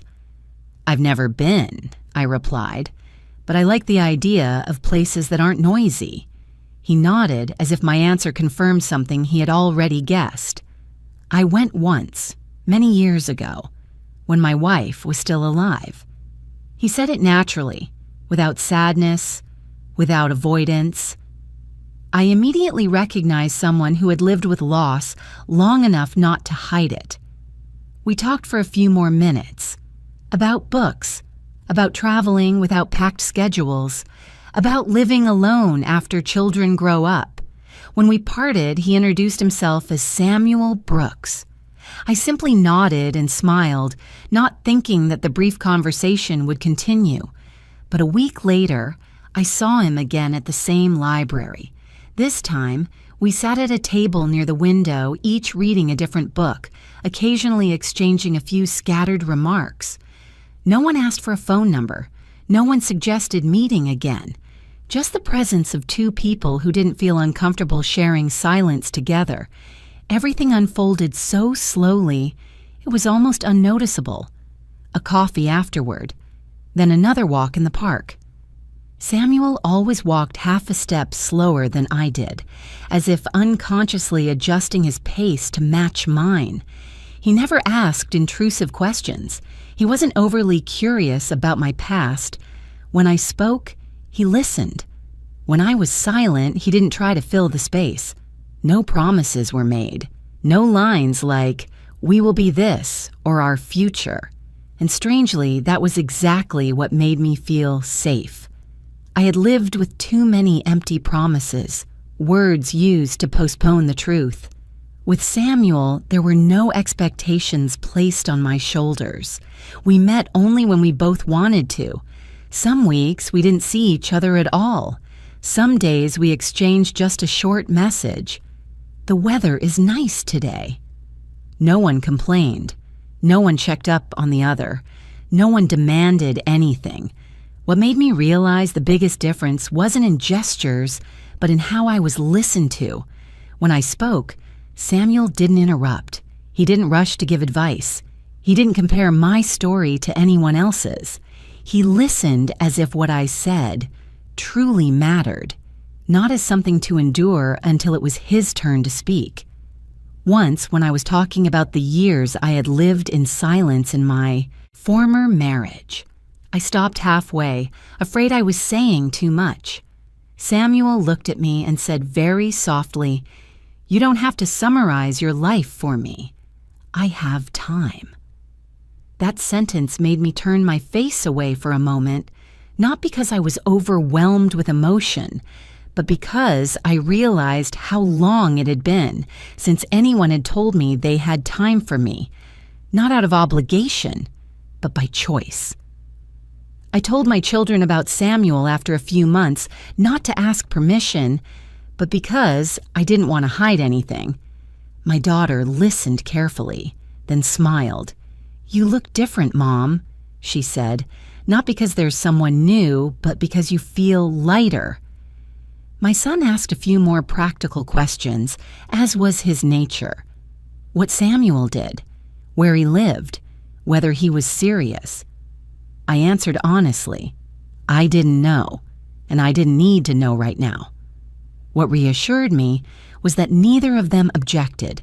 They could see that I wasn't losing myself in this relationship. I still lived in my own house. I still had my own routine. I still traveled alone. Samuel was part of my life, not the center of it.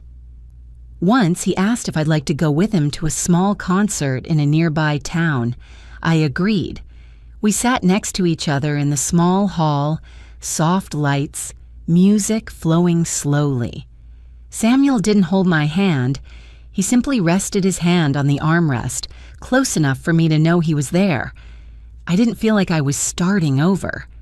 I felt like I was continuing, but as a different version of myself, a version that didn't need to sacrifice herself to keep the peace, didn't need to stay silent to avoid conflict, didn't need to play the role of the understanding woman by accepting everything. Samuel didn't make promises. He didn't talk about a distant future, but he was always there at the right moments. When I caught a cold, he brought over a bag of hot soup and left it at the door, not coming inside unless I invited him. When I traveled, he wished me a good trip and didn't ask who I was going with. When I came back, he listened to my stories without impatience. Happiness came to me very gently. It didn't overwhelm me. It didn't make me lose my guard. It was simply a sense of peace, knowing I could share space and time with someone without having to make myself smaller. One morning, I brewed coffee and stood by the window watching the sunlight rise. I realized I was smiling for no particular reason. I didn't need to name happiness. I just needed to live in it, slowly, clearly, and fully, in the way of a woman who had learned that love isn't a trade-off, but coexistence. I received a call from my son early one morning, when the house was still wrapped in a thin layer of quiet. His voice on the other end sounded deeper than usual, with a hint of hesitation before he got straight to the point. "Mom, Dad's been hospitalized." I was silent for a few seconds, not because I was shocked, but because I needed to identify my own feelings. The news didn't panic me. It passed through like a cold breeze, enough to remind me that some threads, even when cut, still leave marks. "What happened to him?" I asked, my voice even. "His heart," my son replied. "Not critical, but not minor either. The doctors want to monitor him." I looked out the window where the early sunlight was filtering through the curtains. Samuel had left early, leaving a short note on the kitchen table. "I have a routine checkup today. I'll stop by tonight if you want." I folded the note and slipped it into my pocket.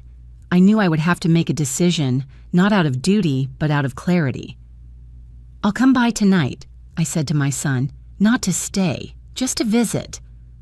Hospitals always have a particular smell, the scent of disinfectant, of waiting, of time stretched thin. I walked into the lobby and followed the signs to the cardiology ward. Every step was steady. I wasn't going as a wife.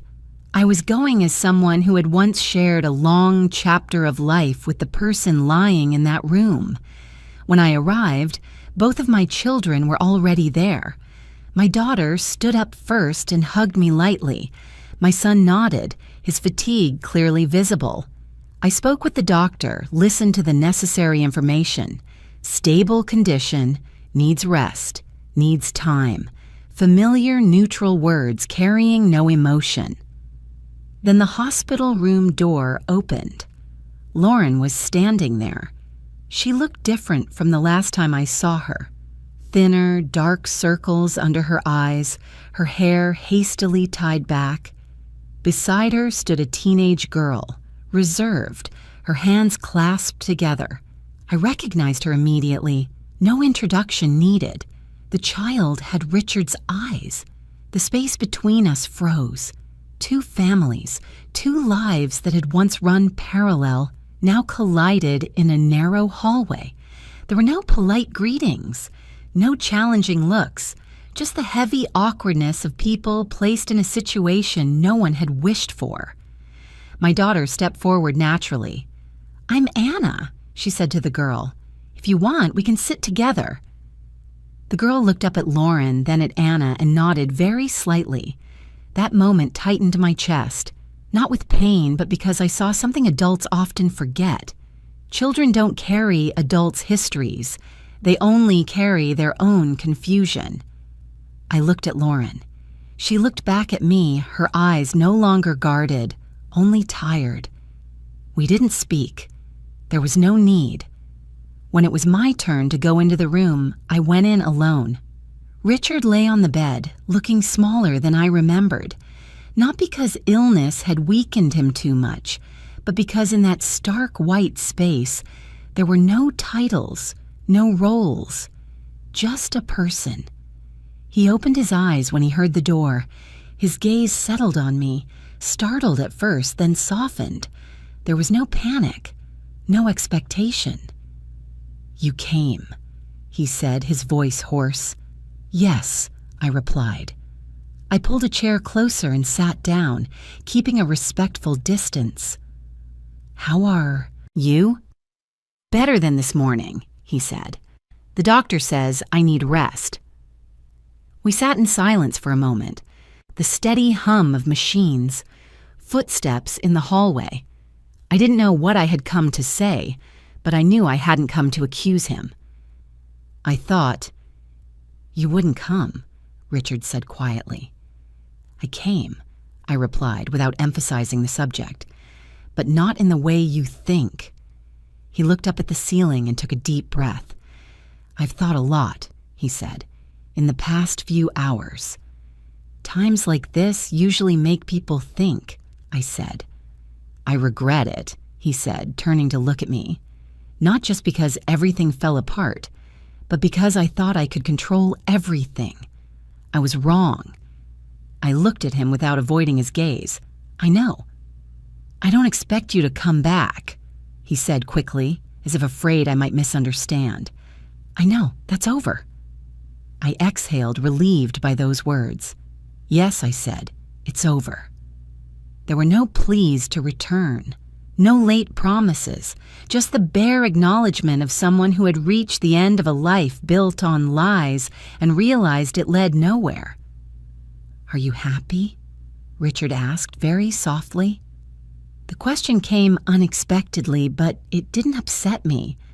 I thought of gentle sunlight in the morning, of coffee by the window, of Samuel in the way he never rushed to take up my space. "I'm at peace," I said, "and that's enough." Richard closed his eyes. I didn't know what he was thinking, and I didn't need to know. I stood up. "I'll let you rest," I said. "The kids are outside." He nodded. "Thank you for coming." I didn't reply. I just smiled very faintly and turned away. When the door closed behind me, I knew that was the last time I would step into the role of his past. There was nothing left to say. Out in the hallway, Lauren stood up when she saw me. She didn't come closer. She just looked at me, as if waiting for a signal. I nodded slightly. Not reconciliation, but acceptance that we had passed through the same pain in different ways. "Thank you," Lauren said. Just one word. I nodded again. "Take care of the girl," I said. "She needs stability." Lauren nodded, her eyes reddening. I turned to the girl. "You have beautiful eyes," I said. She looked surprised, then smiled shyly. That was enough. When I left the hospital, I paused outside for a moment and took a deep breath of the evening air. I called Samuel. "I'm done," I said. "I'm okay." "I'm on my way," he replied. "No rush. Take your time." I ended the call and walked slowly toward the parking lot. No resentment. No clinging.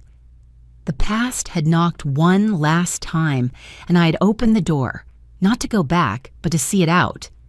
As I drove home, the street lights came on one by one, illuminating the road ahead. I realized I was no longer carrying unanswered questions. I didn't need validation from my former life. I didn't need a dramatic ending. I only needed acceptance, and I had it. For the first time in many years, I felt truly free. The following spring arrived more gently than I expected. There was no grand moment marking it, no bells announcing a new beginning, just mornings with earlier sunlight, new buds appearing on the trees in the yard, and a sense of peace as I opened the windows and let the breeze flow through a house that now bore my own imprint. Samuel and I didn't talk much about big plans. We sat together at the kitchen table, spread out an old map, and marked a few places we wanted to visit when the weather warmed. A small coastal town he had once mentioned. A historic city I had always been curious about.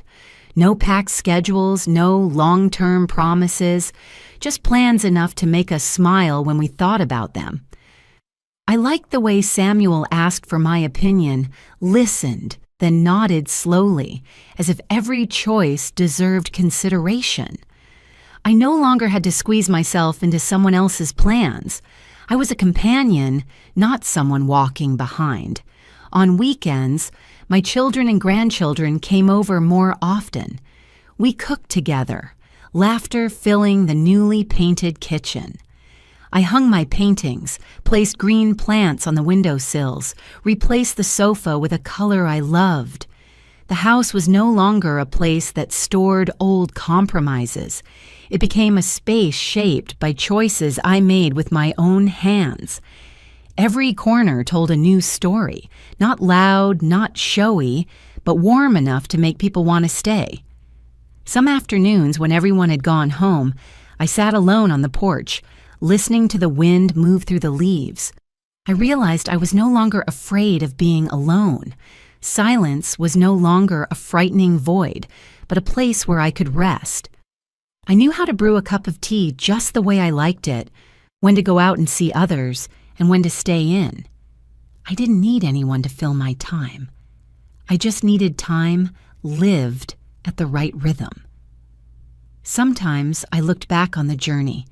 From the moment I stood frozen in the company lobby, hearing someone else called by my title, to the night I changed the locks and told my children the truth, to the honest meeting with the other woman, to the day I signed the divorce papers and the first morning I woke up to a life no longer defined by marriage. I didn't romanticize the pain. I simply placed it where it belonged in memory, as pieces that had completed their purpose and no longer needed to be carried in my pocket every day. The greatest lesson I learned wasn't don't trust anyone, but don't lose yourself. Self-respect isn't loud. It shows up in small decisions, knowing when to say no, refusing to compromise with what hurts you, having the courage to stand upright before the truth. Identity isn't a label attached to a role. It's the inner feeling of living in alignment with your values, whether you're beside someone or alone. I am enough, even on my own, but I am also open enough to welcome the kind presence of another. Samuel walks beside me, not leading, not pulling me along. He walks with me, and that is enough. When we talk about the future, they aren't promises that make me lose the present, but plans that allow the present to be cherished more deeply. One morning, I hung a newly taken family photo on the wall. My children, my grandchildren, smiles that needed no explanation. I stepped back and looked at the house as a whole. The light fell in the right places. Nothing was perfect, but everything was real. I realized my new life hadn't begun on the day of the divorce, nor when I met Samuel. It began the moment I chose myself, and it continues every day I hold that choice steady. A new life doesn't announce itself loudly. It opens quietly when we stop being afraid. I don't know what challenges lie ahead, but I know I will face them with steadier feet, a wider heart, and a simple belief that I deserve my own peace. If you've walked with me all the way to these final lines, I want you to know that your presence is not small. Somewhere out there, you may be listening to this story on a quiet evening or in the middle of a long, thoughtful day, and that's enough for us to meet in the same emotional rhythm. Where are you listening from? What city or country? Please tell me, so I can feel how far this journey has reached you. If, in the pages of life I've just shared, there was a moment that made you pause, nod, or see yourself reflected there, please leave a comment. even just one sentence. I read every word with gratitude.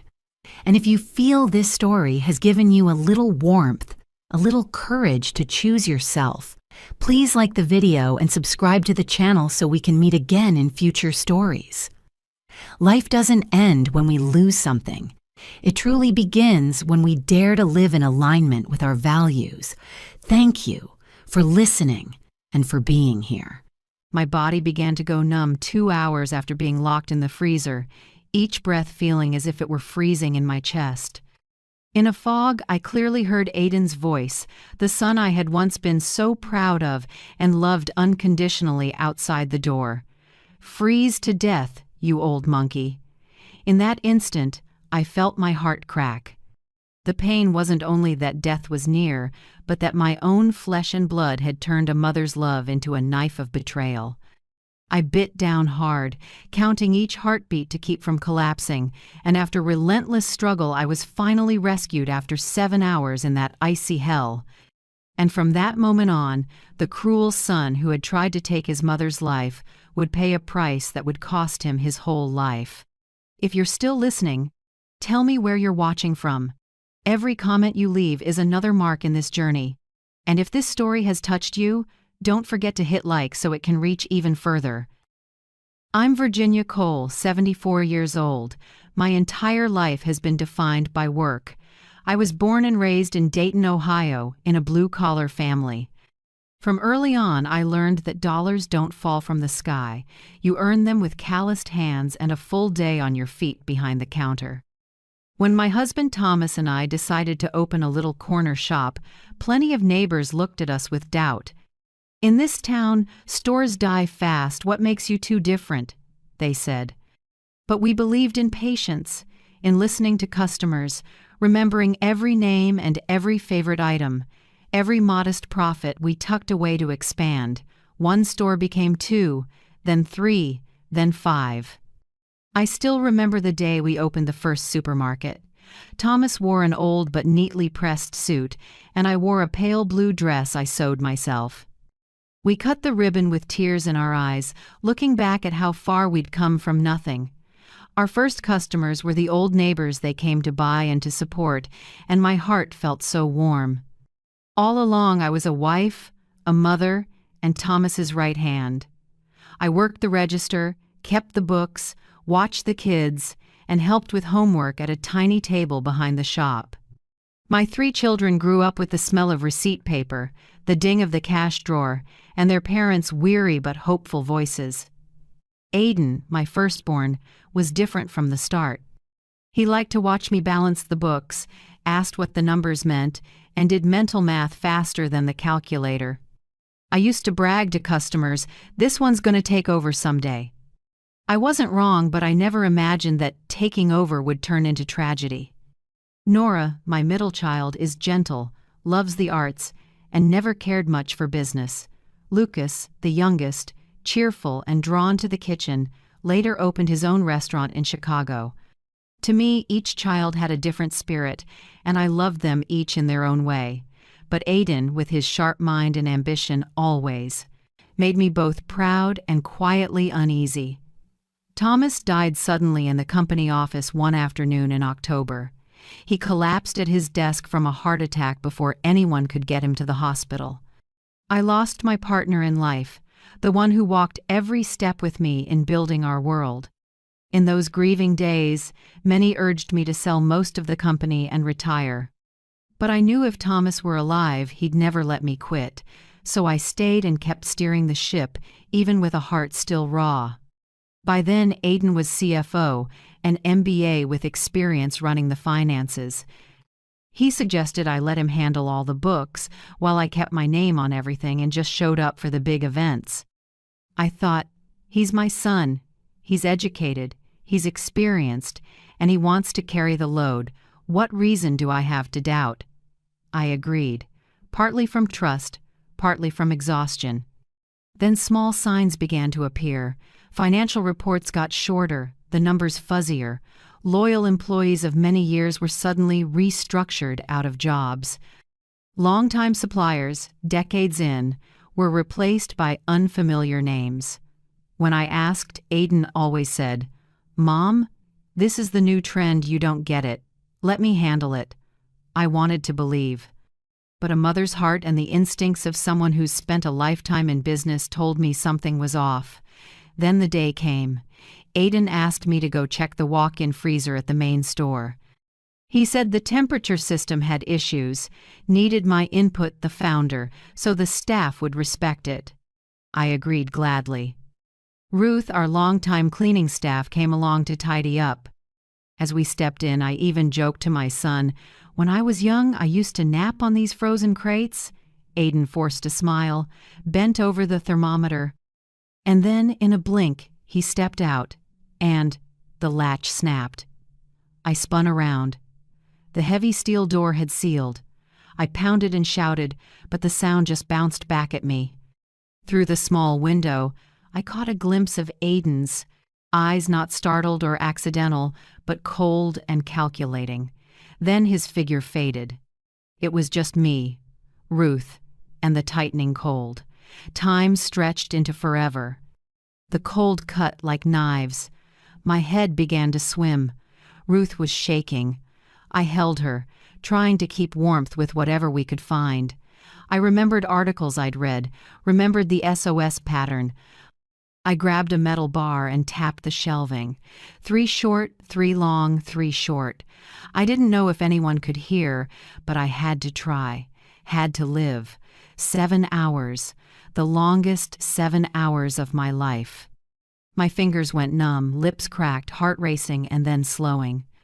I almost gave up more than once, but I thought of Thomas, of Nora and Lucas, of the years of sweat we'd poured into this, and I forced one more breath.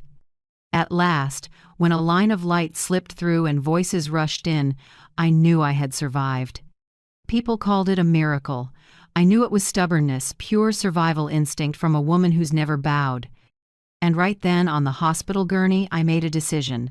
I would pretend to be forgetful. I would let Aiden believe the shock wiped my memory, that I wasn't a threat. In the shadows, I would gather step-by-step evidence, plans to unmask the unfilial, ruthless son who treated his own mother as an obstacle to be removed. From the moment I slipped past that steel door, I stepped into a different phase. Every breath, every glance, every word could be evidence or a trap. I could not afford a single careless move, and I could not show a hint of suspicion about Aiden. If I wanted to expose him, I had to be patient.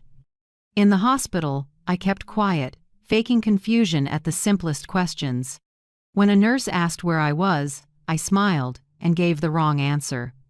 When a doctor asked what day it was, I acted puzzled, stared out the window and mumbled, "Maybe Sunday, though it was Wednesday." I practiced being the confused old lady, and the more I played it, the more Aiden believed it. But inside, that fragile shell, I began to act. The night shift nurse, Bianca Reyes, was the first person I trusted. Bianca, about 40, with bright brown eyes and a kind smile, once whispered to me, "You don't seem like someone with memory loss. I think you're sharp as ever." That made me open up. One night, with the hallway quiet, I tugged Bianca's sleeve and whispered, "Do you know where I can buy a tiny recorder?" She looked startled. "What for?" "To stay alive," I said evenly. "I need to capture what people say around me." The next day, Bianca slipped me a small recorder, no bigger than a lighter, matte black. She helped me charge it and showed me the button. We stitched it into the hem of my hospital gown where no one would look. That night I lay still, listening to the faint click, the start of a silent war between mother and son. I needed allies outside. I called Owen Price, my nephew, my sister's boy. Owen works as an internal accountant at the company, careful and principled. I trust him because I once saw him argue face-to-face with Aiden over a sketchy expense. Using an old phone Bianca lent me, I called from the hospital bathroom when no one was watching. Owen's voice choked when he heard I was alive. "Auntie, I thought you—" I cut in, steady. "Owen, listen, I need you to track the cash flows. Look for companies getting paid for services that don't exist. 2 days later, Owen confirmed it. Recurring transfers, regular as clockwork, to shell companies with no real service. Money was being siphoned from Cole's market. I needed an experienced mind. I called David Merrick, Thomas's longtime friend, and our former retirement advisor. David, a few years older than me, white-haired but sharp. After I explained, his voice went low. Virginia, this isn't just embezzlement. I see a hand organizing a whole network, and the authorized agent behind those shells is Aiden. I gripped the handset, feeling my blood turn to ice. But I kept my voice level. David, narrow it down. I want every document, every company name, and especially the life insurance policy details. As I suspected, a few weeks before the accident in the freezer, a multi-million-dollar policy had been taken out in my name, with Aiden Cole as the sole beneficiary. I understood. If I wasn't careful, there wouldn't be a second chance. To make Aiden reveal more, I called his voicemail and played confused, babbling, "Aiden, honey, I forgot. Which lake are you taking me to, Erie or that lake house?" An hour later, Aiden stormed into my hospital room, scowling. "Mom, don't you ever mention the lake house in front of Nora and Lucas. This is just between us." That scolding and his fluster were captured perfectly. Another brick in my wall of proof. Each recording, Bianca and I quietly copied to a small USB and hid it in a vitamin bottle. Whenever we could, I'd whisper to her, "We're building a bridge, don't let it snap midway." She nodded, eyes set with resolve. Meanwhile, Ruth, the woman trapped in the freezer with me, slowly recovered. She still panicked at the slam of a steel door. I held her hand and said, "For now, don't tell anyone. Your safety matters more. We need time." Ruth nodded through tears, and I saw trust in her eyes. One day, a young doctor showed up, introduced as someone Aiden arranged. He talked a lot about cognitive decline in older adults, hinting my condition might not improve. I sat quietly while the recorder hummed in my hem. I answered half lucid, half foggy, to make them believe my memory was truly shaky. But every suggestion he made, every paper he tried to slide in front of me to sign, I recorded. More and more, I saw it clearly. Aiden didn't just want the money. He wanted my dignity, and my voice wanted to paint me as a senile old woman to legitimize everything he did. But Aiden forgot one thing. I've spent a lifetime behind a counter, counting every penny, dealing with every kind of customer and vendor. I know tricks. I know lies, and above all, I'm not so easily erased. Patiently, day by day, hour by hour, I gathered his own incriminating words and the traces he left. I filed them neatly in my mind, in my heart, and on tiny USB drives tucked away. I had once trembled in the freezer's dark. Now it was Aiden who didn't see that night was closing in on his own life. Those hospital days, amid the smell of disinfectant and the cold glow of fluorescent lights, I began to see the real picture. Every piece from Bianca, from Owen, from David, clicked into a mosaic that hurt just to think about. But I couldn't stop at audio clips or hints. I needed proof that couldn't be denied: the fingerprints Aiden left on our family assets. One morning, when a nurse wheeled me for tests, I took the chance to stop by the county's public records office. At my age, people might think an old lady can't sneak. I didn't have to. I'm still the legal owner of plenty of assets. With that status, I have the right to pull land records. In the thick stack of files, my eyes landed on the industrial park lot, the land Thomas fought hard to buy and treated as capital for expanding store number 3. I remember the day we signed the papers. And now, it had been transferred to a company called CR Holdings at a bargain basement price less than a third of its value. My hands trembled as I turned to the last page, the one with the signature. Under seller, my name, Virginia Cole, was printed clearly. The first letter V was dragged out too long, and the G curled in a strange way, like whoever wrote it tried to mimic my hand but didn't understand my habits. I exhaled and remembered the safe Thomas kept in the office. Inside, we stored original signature samples for verification. If I could get that reference file, the different pen strokes would be obvious. While I was digging through land records, Owen never stopped working. One evening he called me, his voice tight with worry. "Auntie, I just reviewed the revenue numbers for store number 3. Foot traffic is steady, some weeks even up, but sales have dropped off a cliff. The POS system isn't flagging errors, which means someone's tampering." I listened in silence, feeling a fresh sheet of ice spread over my heart. I've spent thousands of hours at a register. I know every penny a customer hands back. There's no way heavy traffic pairs with a vertical drop in sales unless someone's skimming. Owen went on. "There's a new vendor called Pioneer North. They're invoicing at twice the price of the old supplier, and no one in the store has ever seen them." I looked up their address. It's just a rented-by-the-hour virtual office in Columbus. Once again, Aiden's fingerprints were all over it. David, with a seasoned financial advisor's eye, mapped out the money flows. I sat in my hospital room, looking at the pages he sent through a secure channel. Arrows, crisscrossed boxes, each line a stream of cash leaving the company I bled for. "From Cole's Market," David explained on a call, "the money moves to shell companies. From there it goes through a pass-through account, then lands in an investment under Aiden's name, that Lake House in Hocking Hills." I closed my eyes and drew a long breath. Hocking Hills, the place families go for weekends, red forests and still lakes. For me, it had turned into the symbol of a murder plot. That house wasn't a retreat. It was the grave Aiden meant to dig for me.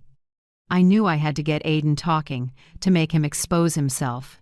One afternoon he visited me in the hospital carrying flowers like a dutiful son. I looked at him and feigned gratitude. "You've worked so hard, Aiden. Since your father passed, you've carried everything. I know it's been heavy." His eyes lit up. He sat on the edge of the bed, voice full of self-satisfaction. "You're right. I've done it all. Without me, this company would have collapsed. Business is business, Mom. Ethics are just extra details. Everyone wants to survive, and I chose the only way not to get buried." I swallowed hard, but under the sheet my fingers pressed the record button. Every word he said, every breath, every second of self-incrimination went into that tiny device. I didn't stop at his words. I got a critical document, too. Once, while Aiden stepped out to take a call, I quietly opened the briefcase he'd carelessly left on the table. In the stack, one form jumped out: a life insurance policy for $5 million. Beneficiary: Aiden Cole. I went still. A death sentence disguised in cold legal language. He didn't just want to embezzle. He wanted to turn my death into capital for a new life. Using a backup phone, I photographed the entire policy and sent it to David and Owen. Then I set it back in the case as if I'd never touched it. That night, I lay awake in the hospital bed, listening to the monitor tick off each heartbeat. I knew I had damning evidence: forged signatures, shell companies, dirty cash flows, the insurance policy. But if I exposed it too soon, Aiden would have time to cover his tracks or strike back. I whispered into the dark, "Not yet, Virginia. Let the trap close tighter." I chose silence.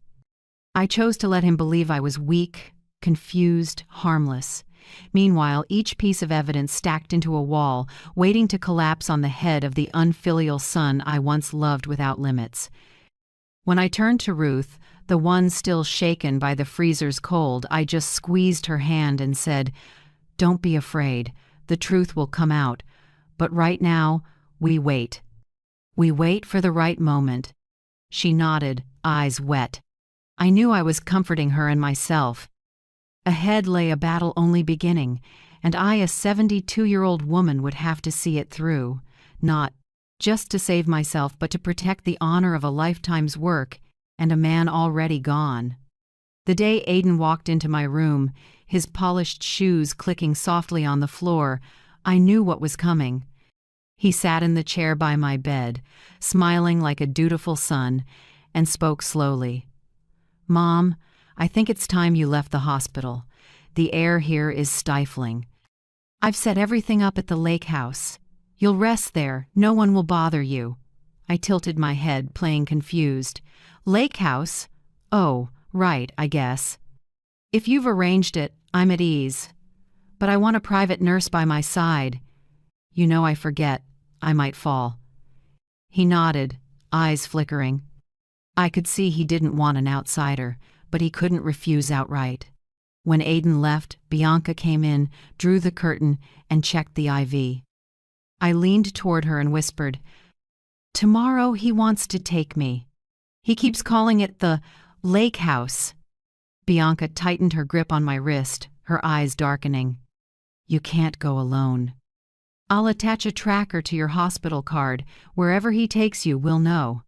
I nodded, the storm rising inside me while my face stayed soft and frail like a resigned old lady's.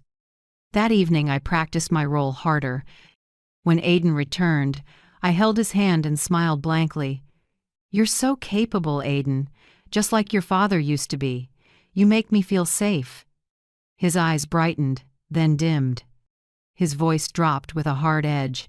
"Dad, he never understood me, always comparing me to other people, but you'll see I'm about to restructure the whole board. No one's going to stand in my way." His words flashed venom like a snake no longer bothering to hide its fangs. I lowered my head to make him think I missed it, while my hand under the blanket clenched bone white. The night before discharge, close to midnight, I heard the door ease open. Aiden slipped in. I let my eyes droop as if drugged. He went to my phone, swiped fast, and turned on location. Tracking.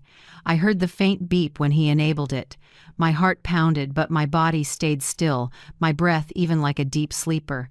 After he left, I opened my eyes and watched his silhouette fade. In that moment I knew my son had decided my fate, and tomorrow would be the final hand. Morning came, and I prepared. The tiny recorder was clipped neatly inside my thick sweater.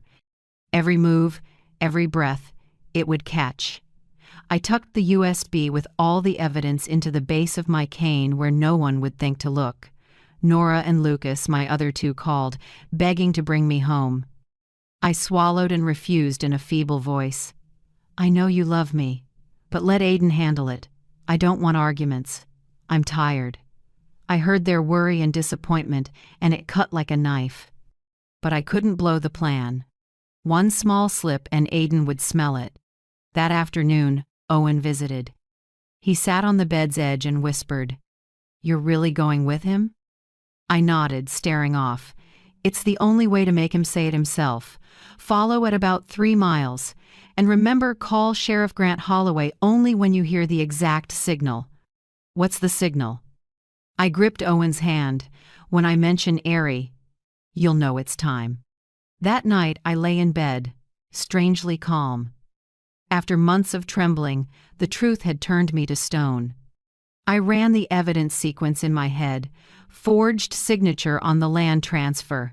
Store number 3's sales plunge despite steady traffic. Shell vendor Pioneer North, virtual office. Money flow chart leading to the lake house. Life insurance for $5 million. Beneficiary, Aiden Cole. His own words, "Business is business, ethics are extra." All the pieces locked in. I only lacked one thing, his mouth, the confession no one could deny. As moonlight slid through the hospital window, I whispered to myself, "Son, tomorrow I'll let you dig your own grave. And I, with whatever strength I have left, will stand up for what your father built." In the dark, I felt it more clearly than ever. The snake had shown itself. It only had to strike. And I, the woman once written off as a confused old lady, would be the one to make it pay. On discharge morning, I pulled on a thick sweater, took my cane, and shuffled slowly like a dependent old woman. Aiden steadied my arm, playing the tender son any onlooker would praise.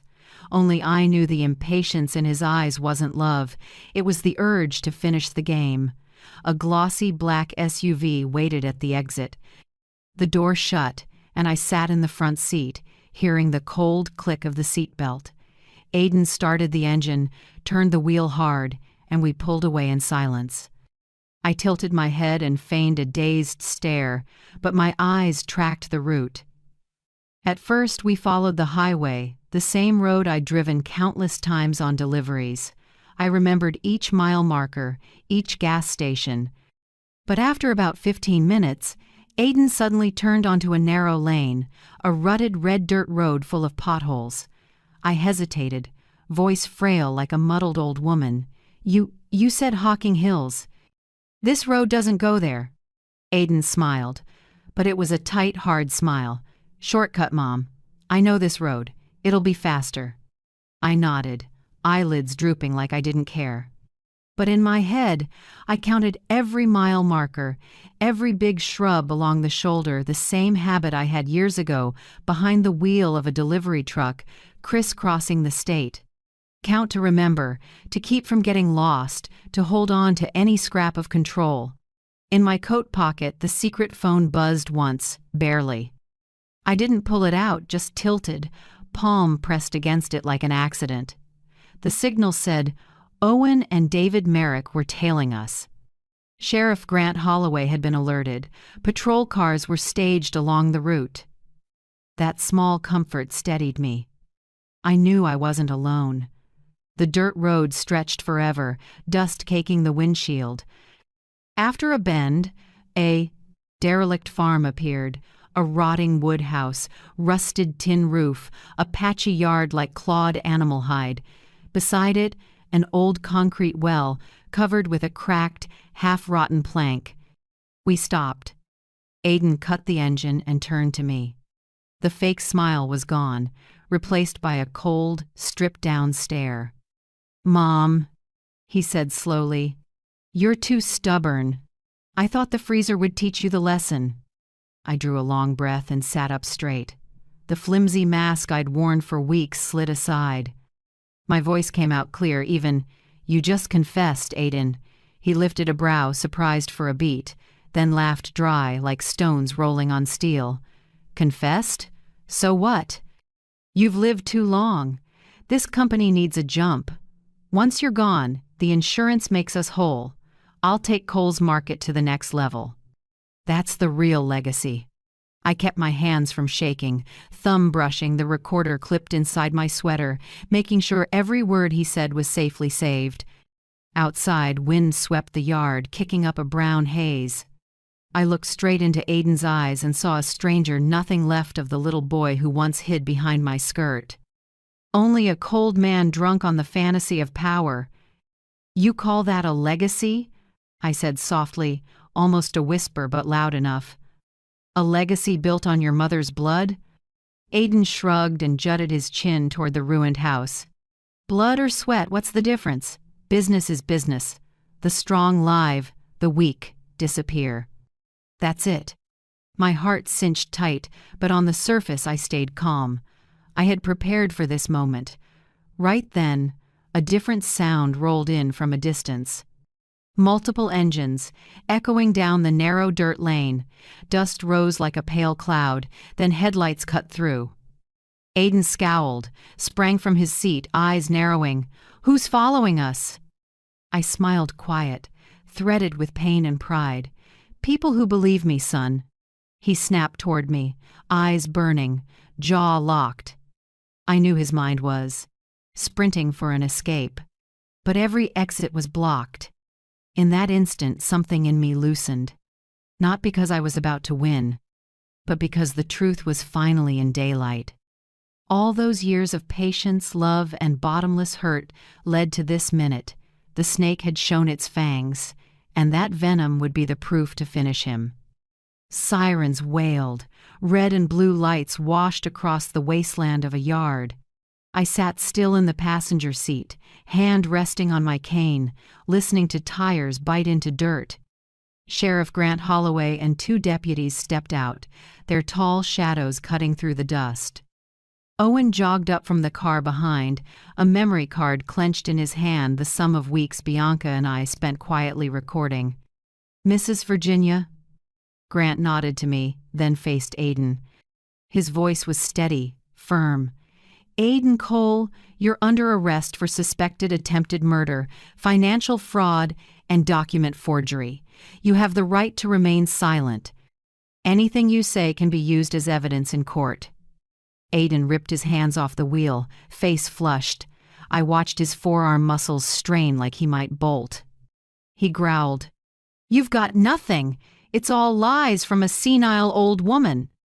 Owen stepped forward and handed Grant the memory card. "It's all here. Recordings from the hospital to this drive today. Full admissions." A metallic click. The cuffs snapped shut around Aiden's wrists. He thrashed, eyes bloodshot, glaring at me, hissing through his teeth. "You'll regret this, Mom. You ruined everything." I looked at my son, heart twisting, but my voice stayed oddly calm. "My son died the day you shut that freezer door." In the ambulance for a medical check, I lay silent. The immediate danger had passed, yet I shook head to toe. Not from fear, but from a funeral no one could see, grieving a living child who saw his mother as the enemy. No blood pressure cuff could capture that pain. It sat in my chest, an emptiness that would never fill. News traveled, faster than I expected. Within 2 days the city buzzed. Aiden Cole arrested. Big headlines in the local paper, Cole's Market photos under the banner. Customers whispered in the aisles, murmuring between shelves. The owner's son plotted to kill his mother to take the company. Cole's Market staggered. Day one sales plunged. Shareholders panicked. But I refused to be the poor victim the papers wanted to paint. I have never been just a victim. I am the keeper of Thomas's legacy, the protector of the honest employees who kept showing up. Bianca stepped into the light too. Meeting with the DA, she submitted a full account of how she helped me from the act of playing confused, to stitching a recorder into my gown, to backing up files to a USB hidden in a pill bottle. She said, "Mrs. Virginia was never as weak as she pretended. She knew exactly what she was doing. I only assisted." Ruth, the woman trapped in the freezer with me, also testified. Her voice shook, recalling the cries, the banging, the faint SOS we sent out. She said, "I thought I was dead, but Mrs. Virginia held me and whispered not to give up. Without her, I wouldn't be here." A thick case file landed on the county prosecutor's desk. Attempted murder, fraud, money laundering, forgery. Enough charges to turn Aiden's shine into iron shackles. On the day I signed the final documents, I sat alone in my office before Thomas's photo. My hand trembled around the pen.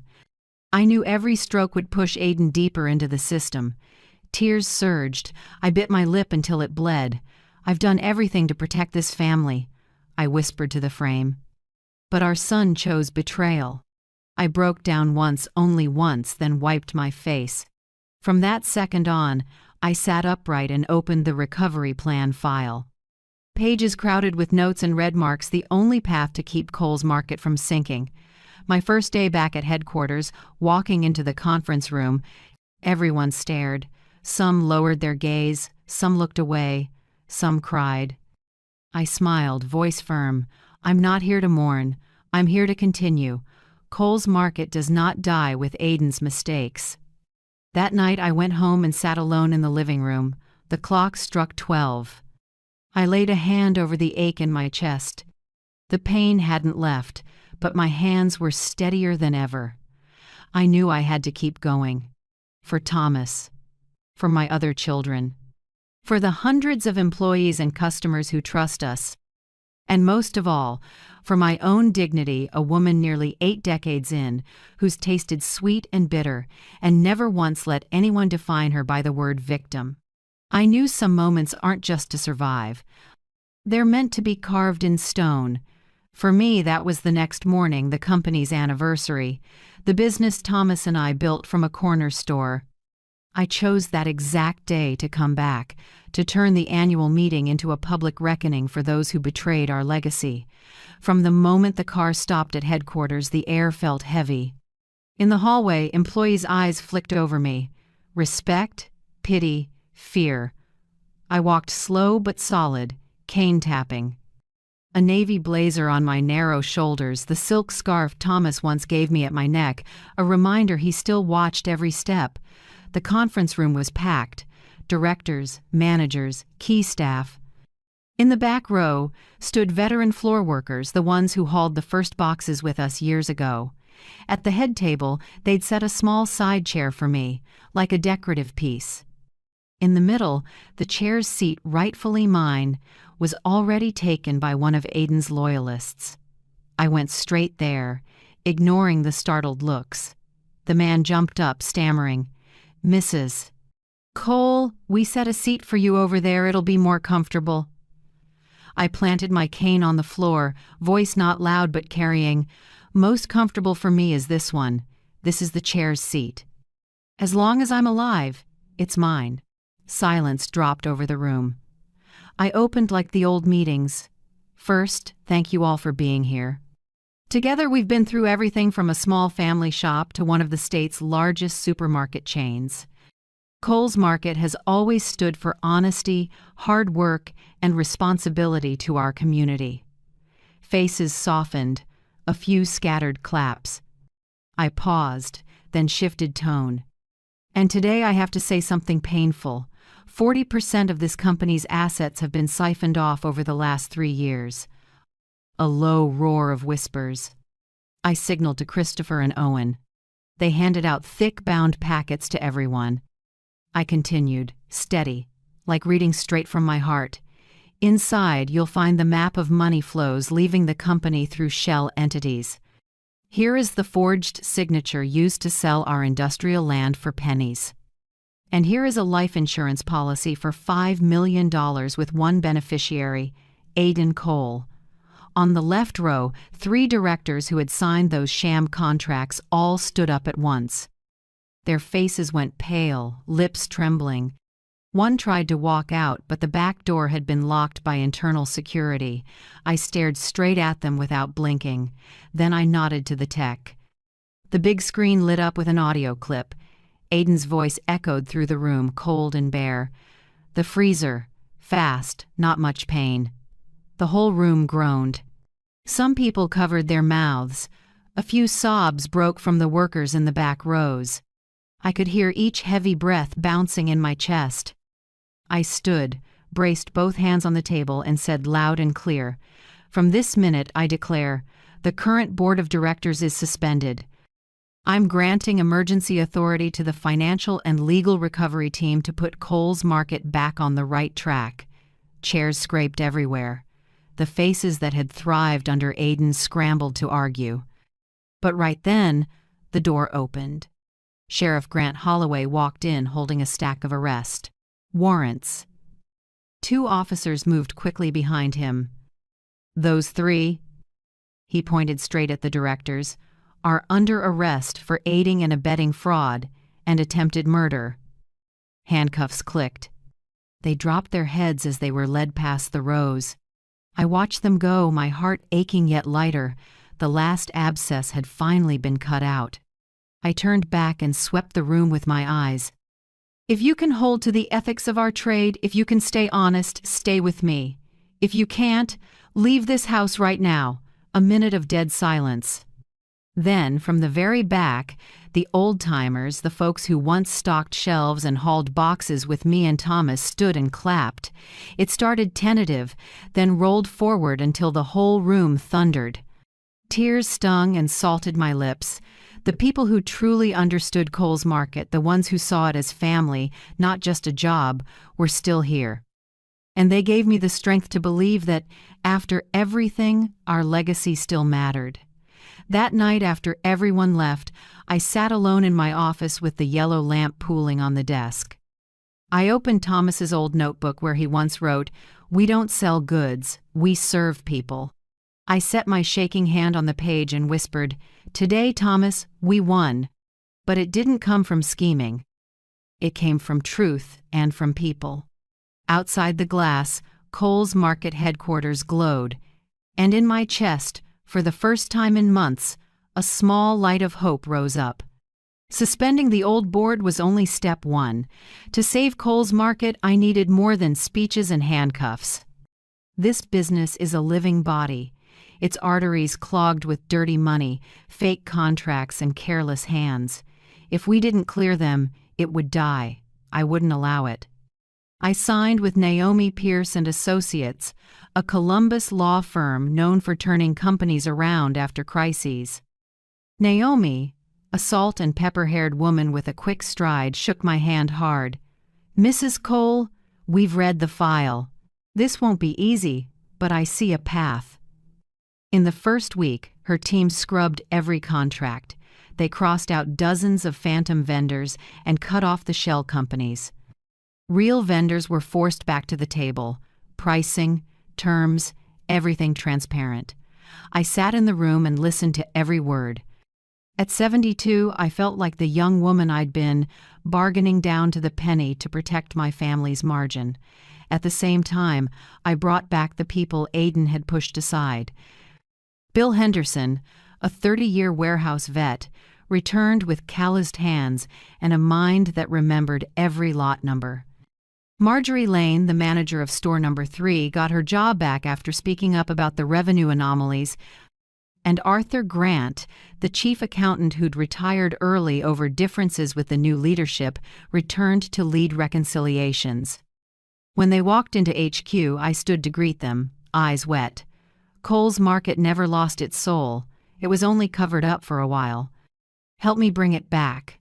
We set up a new financial system, a central treasury with dual signature controls. No money leaves without at least 2 approvals. Every transaction is logged, traceable step by step.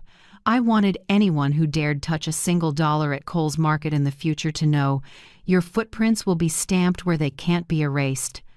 To rebuild trust, I rolled out a quarterly transparency report. We live-streamed from the conference room and invited customers, the press, and employees. I sat in front of the camera and didn't hide. Here's what was lost, here's what we're doing, and here's what we commit to. Hundreds of comments scrolled by, anger, encouragement, tears. But I knew only by facing it head-on would we earn forgiveness. I launched Warm Weekend Kitchen, where Coles Market set aside food for local families in need. Every Saturday, a long line formed outside our largest store. I went myself, handing out bags with the team. Bread, milk, meat, vegetables. Hands shook when they took them. Grateful eyes reminded me I still had reasons to go on. "We don't just sell," I told the team. "We keep people warm. That's what Thomas and I started for." Sales plunged for the first months. The papers chattered. Customers stayed wary. There were moments I thought I wouldn't hold, but day by day, familiar faces returned. A young mom holding her child looked at me and smiled. "I'm here because I trust you." Those words were worth more than any contract. The numbers in the reports edged up from losses to break even, then a hair of profit. Trust had started to flow back. Meanwhile, Naomi's legal team filed motions to claw back stolen assets. Accounts tied to CR Holdings were frozen. I heard the news in my office and sat quiet for a long time. It wasn't just money. It was proof the truth had finally won. Most important, I refused to be just a chair in a chair. Every afternoon I hobbled to the main store and ran a register for 2 hours. I scanned items, counted out change, asked, "How's your family today?" People stared. "The owner herself at the checkout?" I smiled, because I want folks to see me here like the old days. It wasn't just work.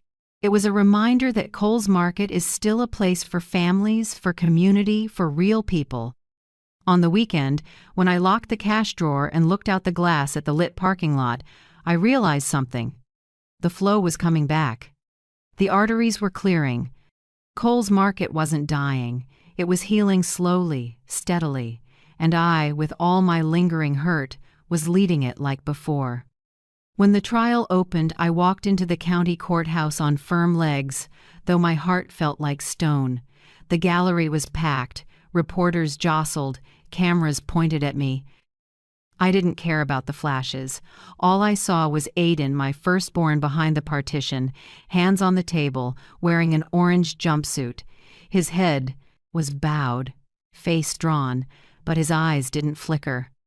When the judge asked for his plea, his lawyer rose, voice full of confidence. "Your Honor, my client suffered severe psychological shock after his father's death. Thomas Cole was his only anchor, and that loss pushed Aiden into a breakdown, causing him to act out of control." Hearing it, the whole room felt like it froze. My years of pain, all that hard evidence, twisted into a story about mental collapse. I gripped my cane but stayed silent. The prosecutor stood and flipped on the big screen. The recordings played, word for word, those familiar hissing lines that made the jury stare at Aiden without blinking. "The freezer. Fast, not much pain. Business is business. Ethics are just an extra detail. Insurance will make up the losses. She just needs to disappear." No one breathed hard. The jury sat like stone. Those words weren't suspicions or guesses anymore, they were bare truth. When it was my turn on the stand, my voice shook but stayed clear. I asked the court to protect two people. Nurse Bianca Reyes, who helped me hide the recorder, and Ruth, the woman locked in the freezer with me. They risked their lives to bring the truth out. Please don't let them face threats or retaliation. In the gallery, I saw Nora bow her head, tears running nonstop. Lucas sat upright, his hand gripped mine as I stepped down. He didn't say a word, but that squeeze held all the pain, anger, and leftover love of a family. Finally, the verdict came. The judge read each count, voice ringing through the room.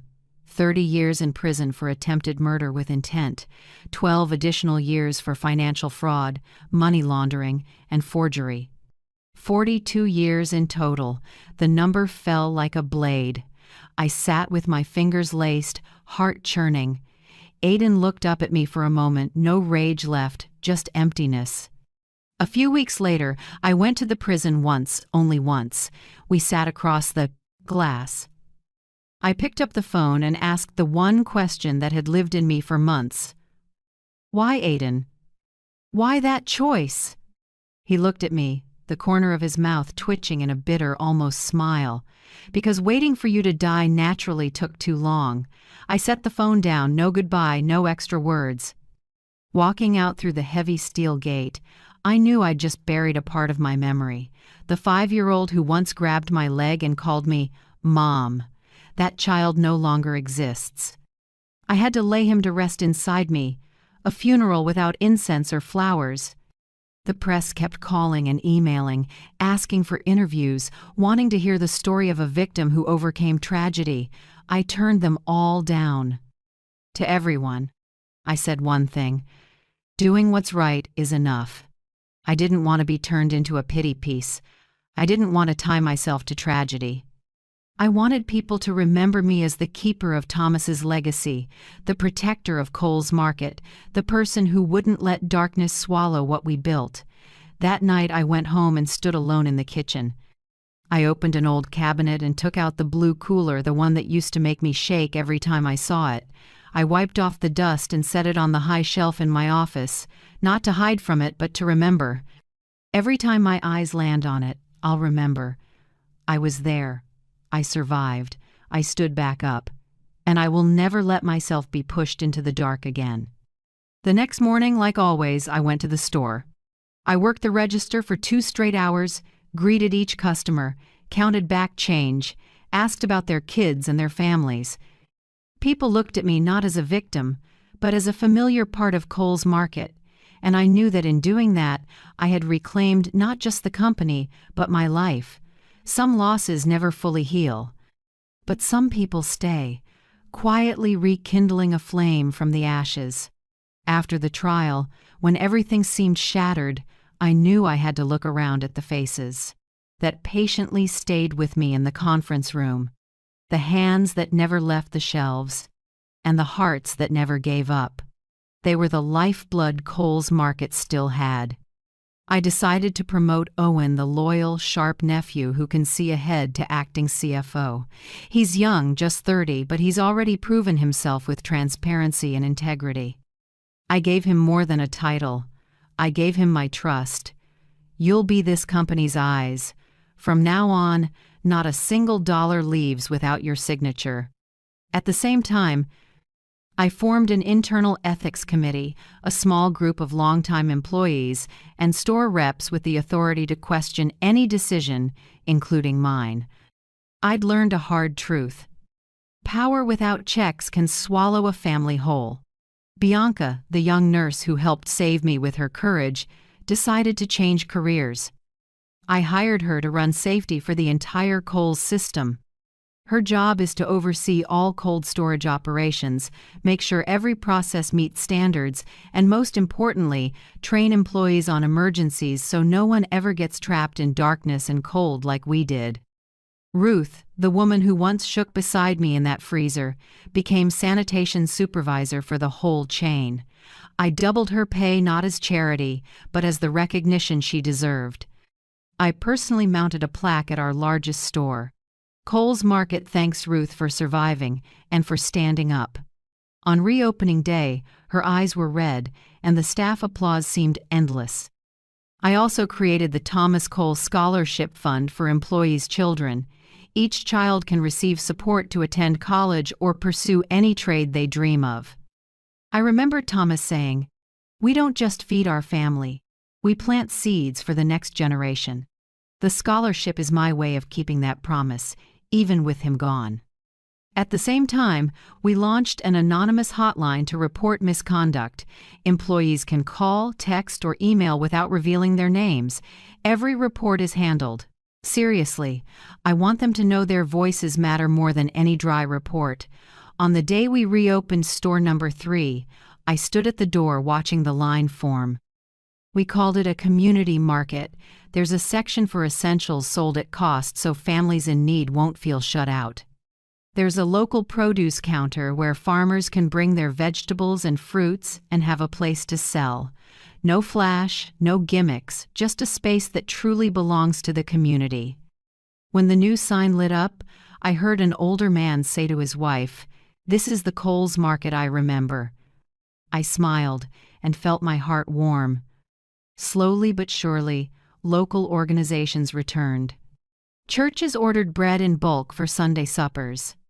The veterans group bought frozen meat for a fundraiser. The high school baseball club placed orders for drinks and snacks for the season. Each contract and invoice brought not only revenue, but the trust that we'd been forgiven. I also started visiting every store. I sat with employees and listened to complaints about missing trays, a finicky barcode scanner, even the produce lights being too dim. I wrote down every small thing. I know trust isn't built on big speeches, it's built by hearing what seems trivial. The team came to understand a rule that never changes at Coles Market: respect first, profit second. A customer's nod or a heartfelt thank you is sometimes worth more than a few percentage points of margin. One late afternoon, I stood under the awning of store number 1 watching the sunset paint the lot red. Young staff walked out smiling, waving to me like family. I realized the chain had started to come back to life not through miracles, but through the people who stayed, the hearts that chose loyalty over betrayal. Coles Market had once been strangled from within, but now it was reviving from the inside out, and I knew as long as people stayed, that flame would never die. After a storm, the hardest part isn't cleaning a debris, it's learning to live with the cracks that remain. My family, Coles Market, and my own heart carry deep wounds, but I knew if we kept staring only at what was lost, we'd never go any further. My daughter Nora chose to lead CSR, our corporate social responsibility work. She's the gentlest of my 3, the one who fainted from crying when she heard Aiden's sentence. Now she's standing up, using that sensitivity to reconnect Coles Market with the community.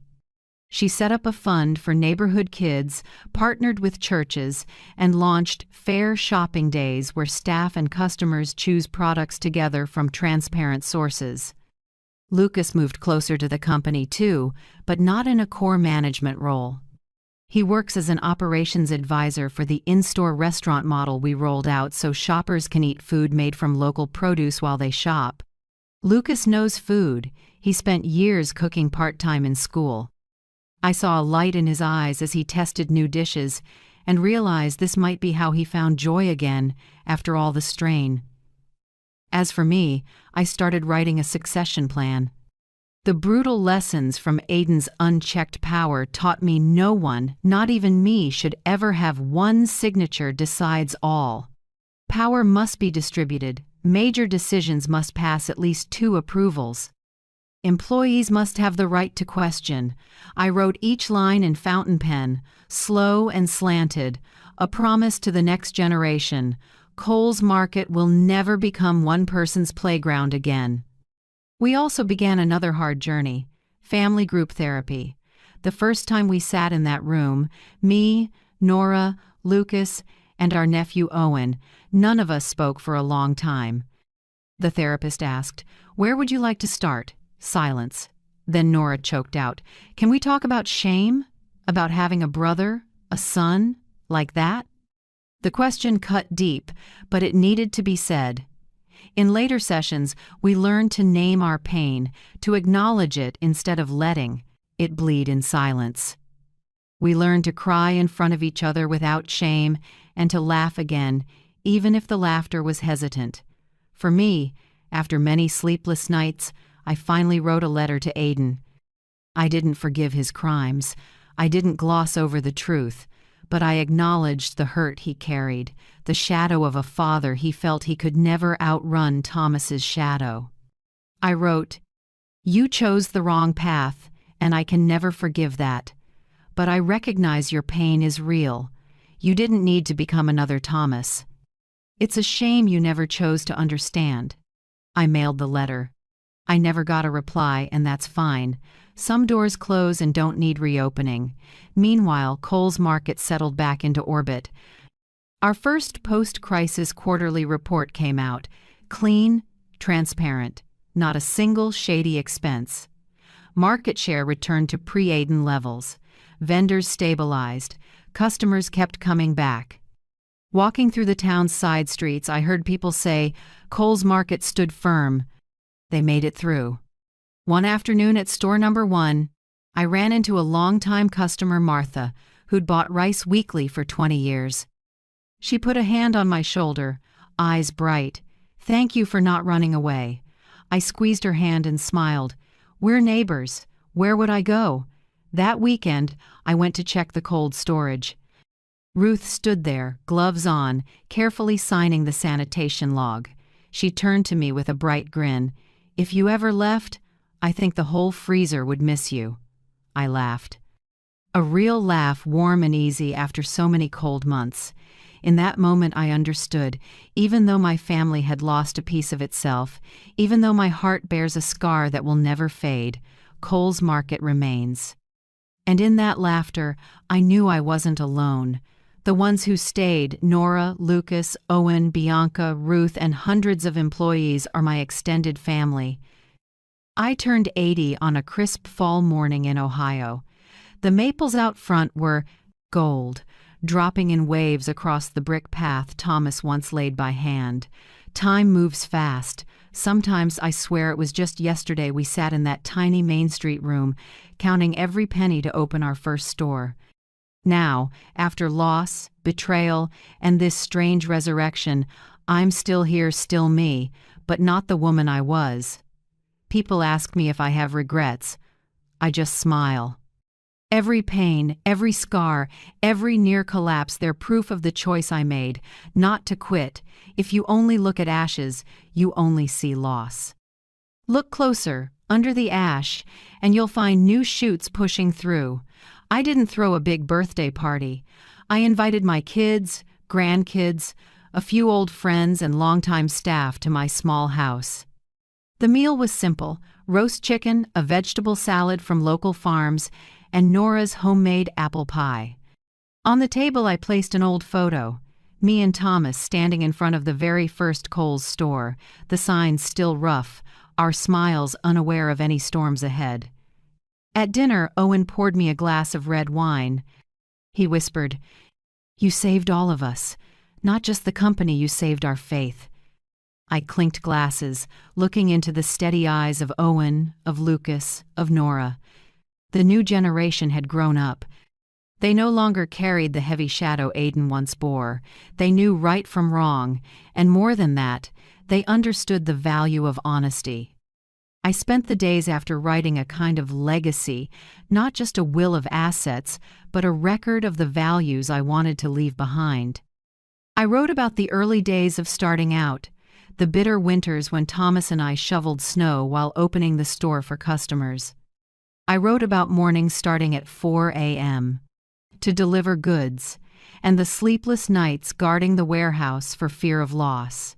I wrote about Aiden choosing the path of betrayal, and I also wrote that his tragedy didn't erase everything that remained.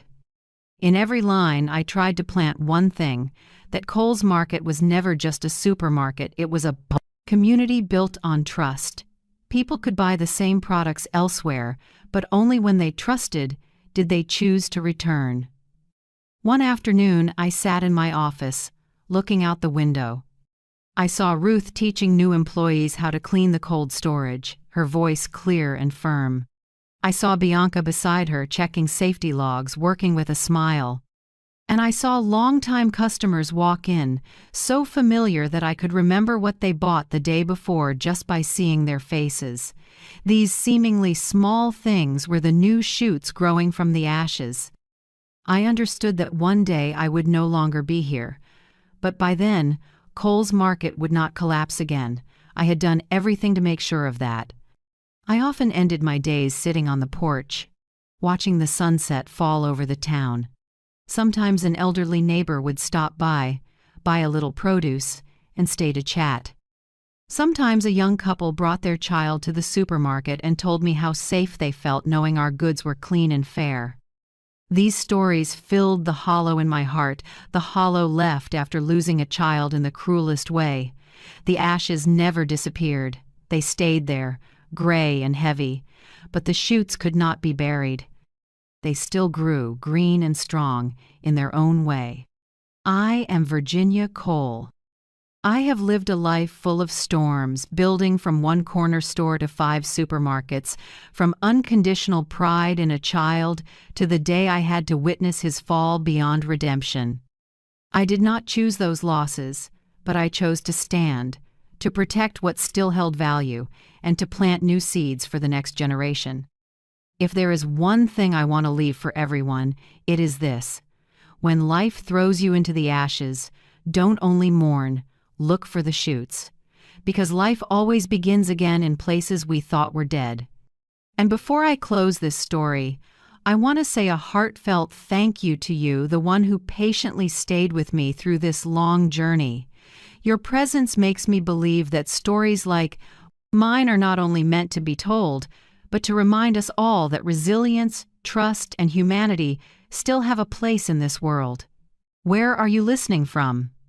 I would love to know the city, town, or country you're in. Please leave it in the comments below. And if this story touched your heart, hit like, subscribe, and share so we can spread this flame of strength together.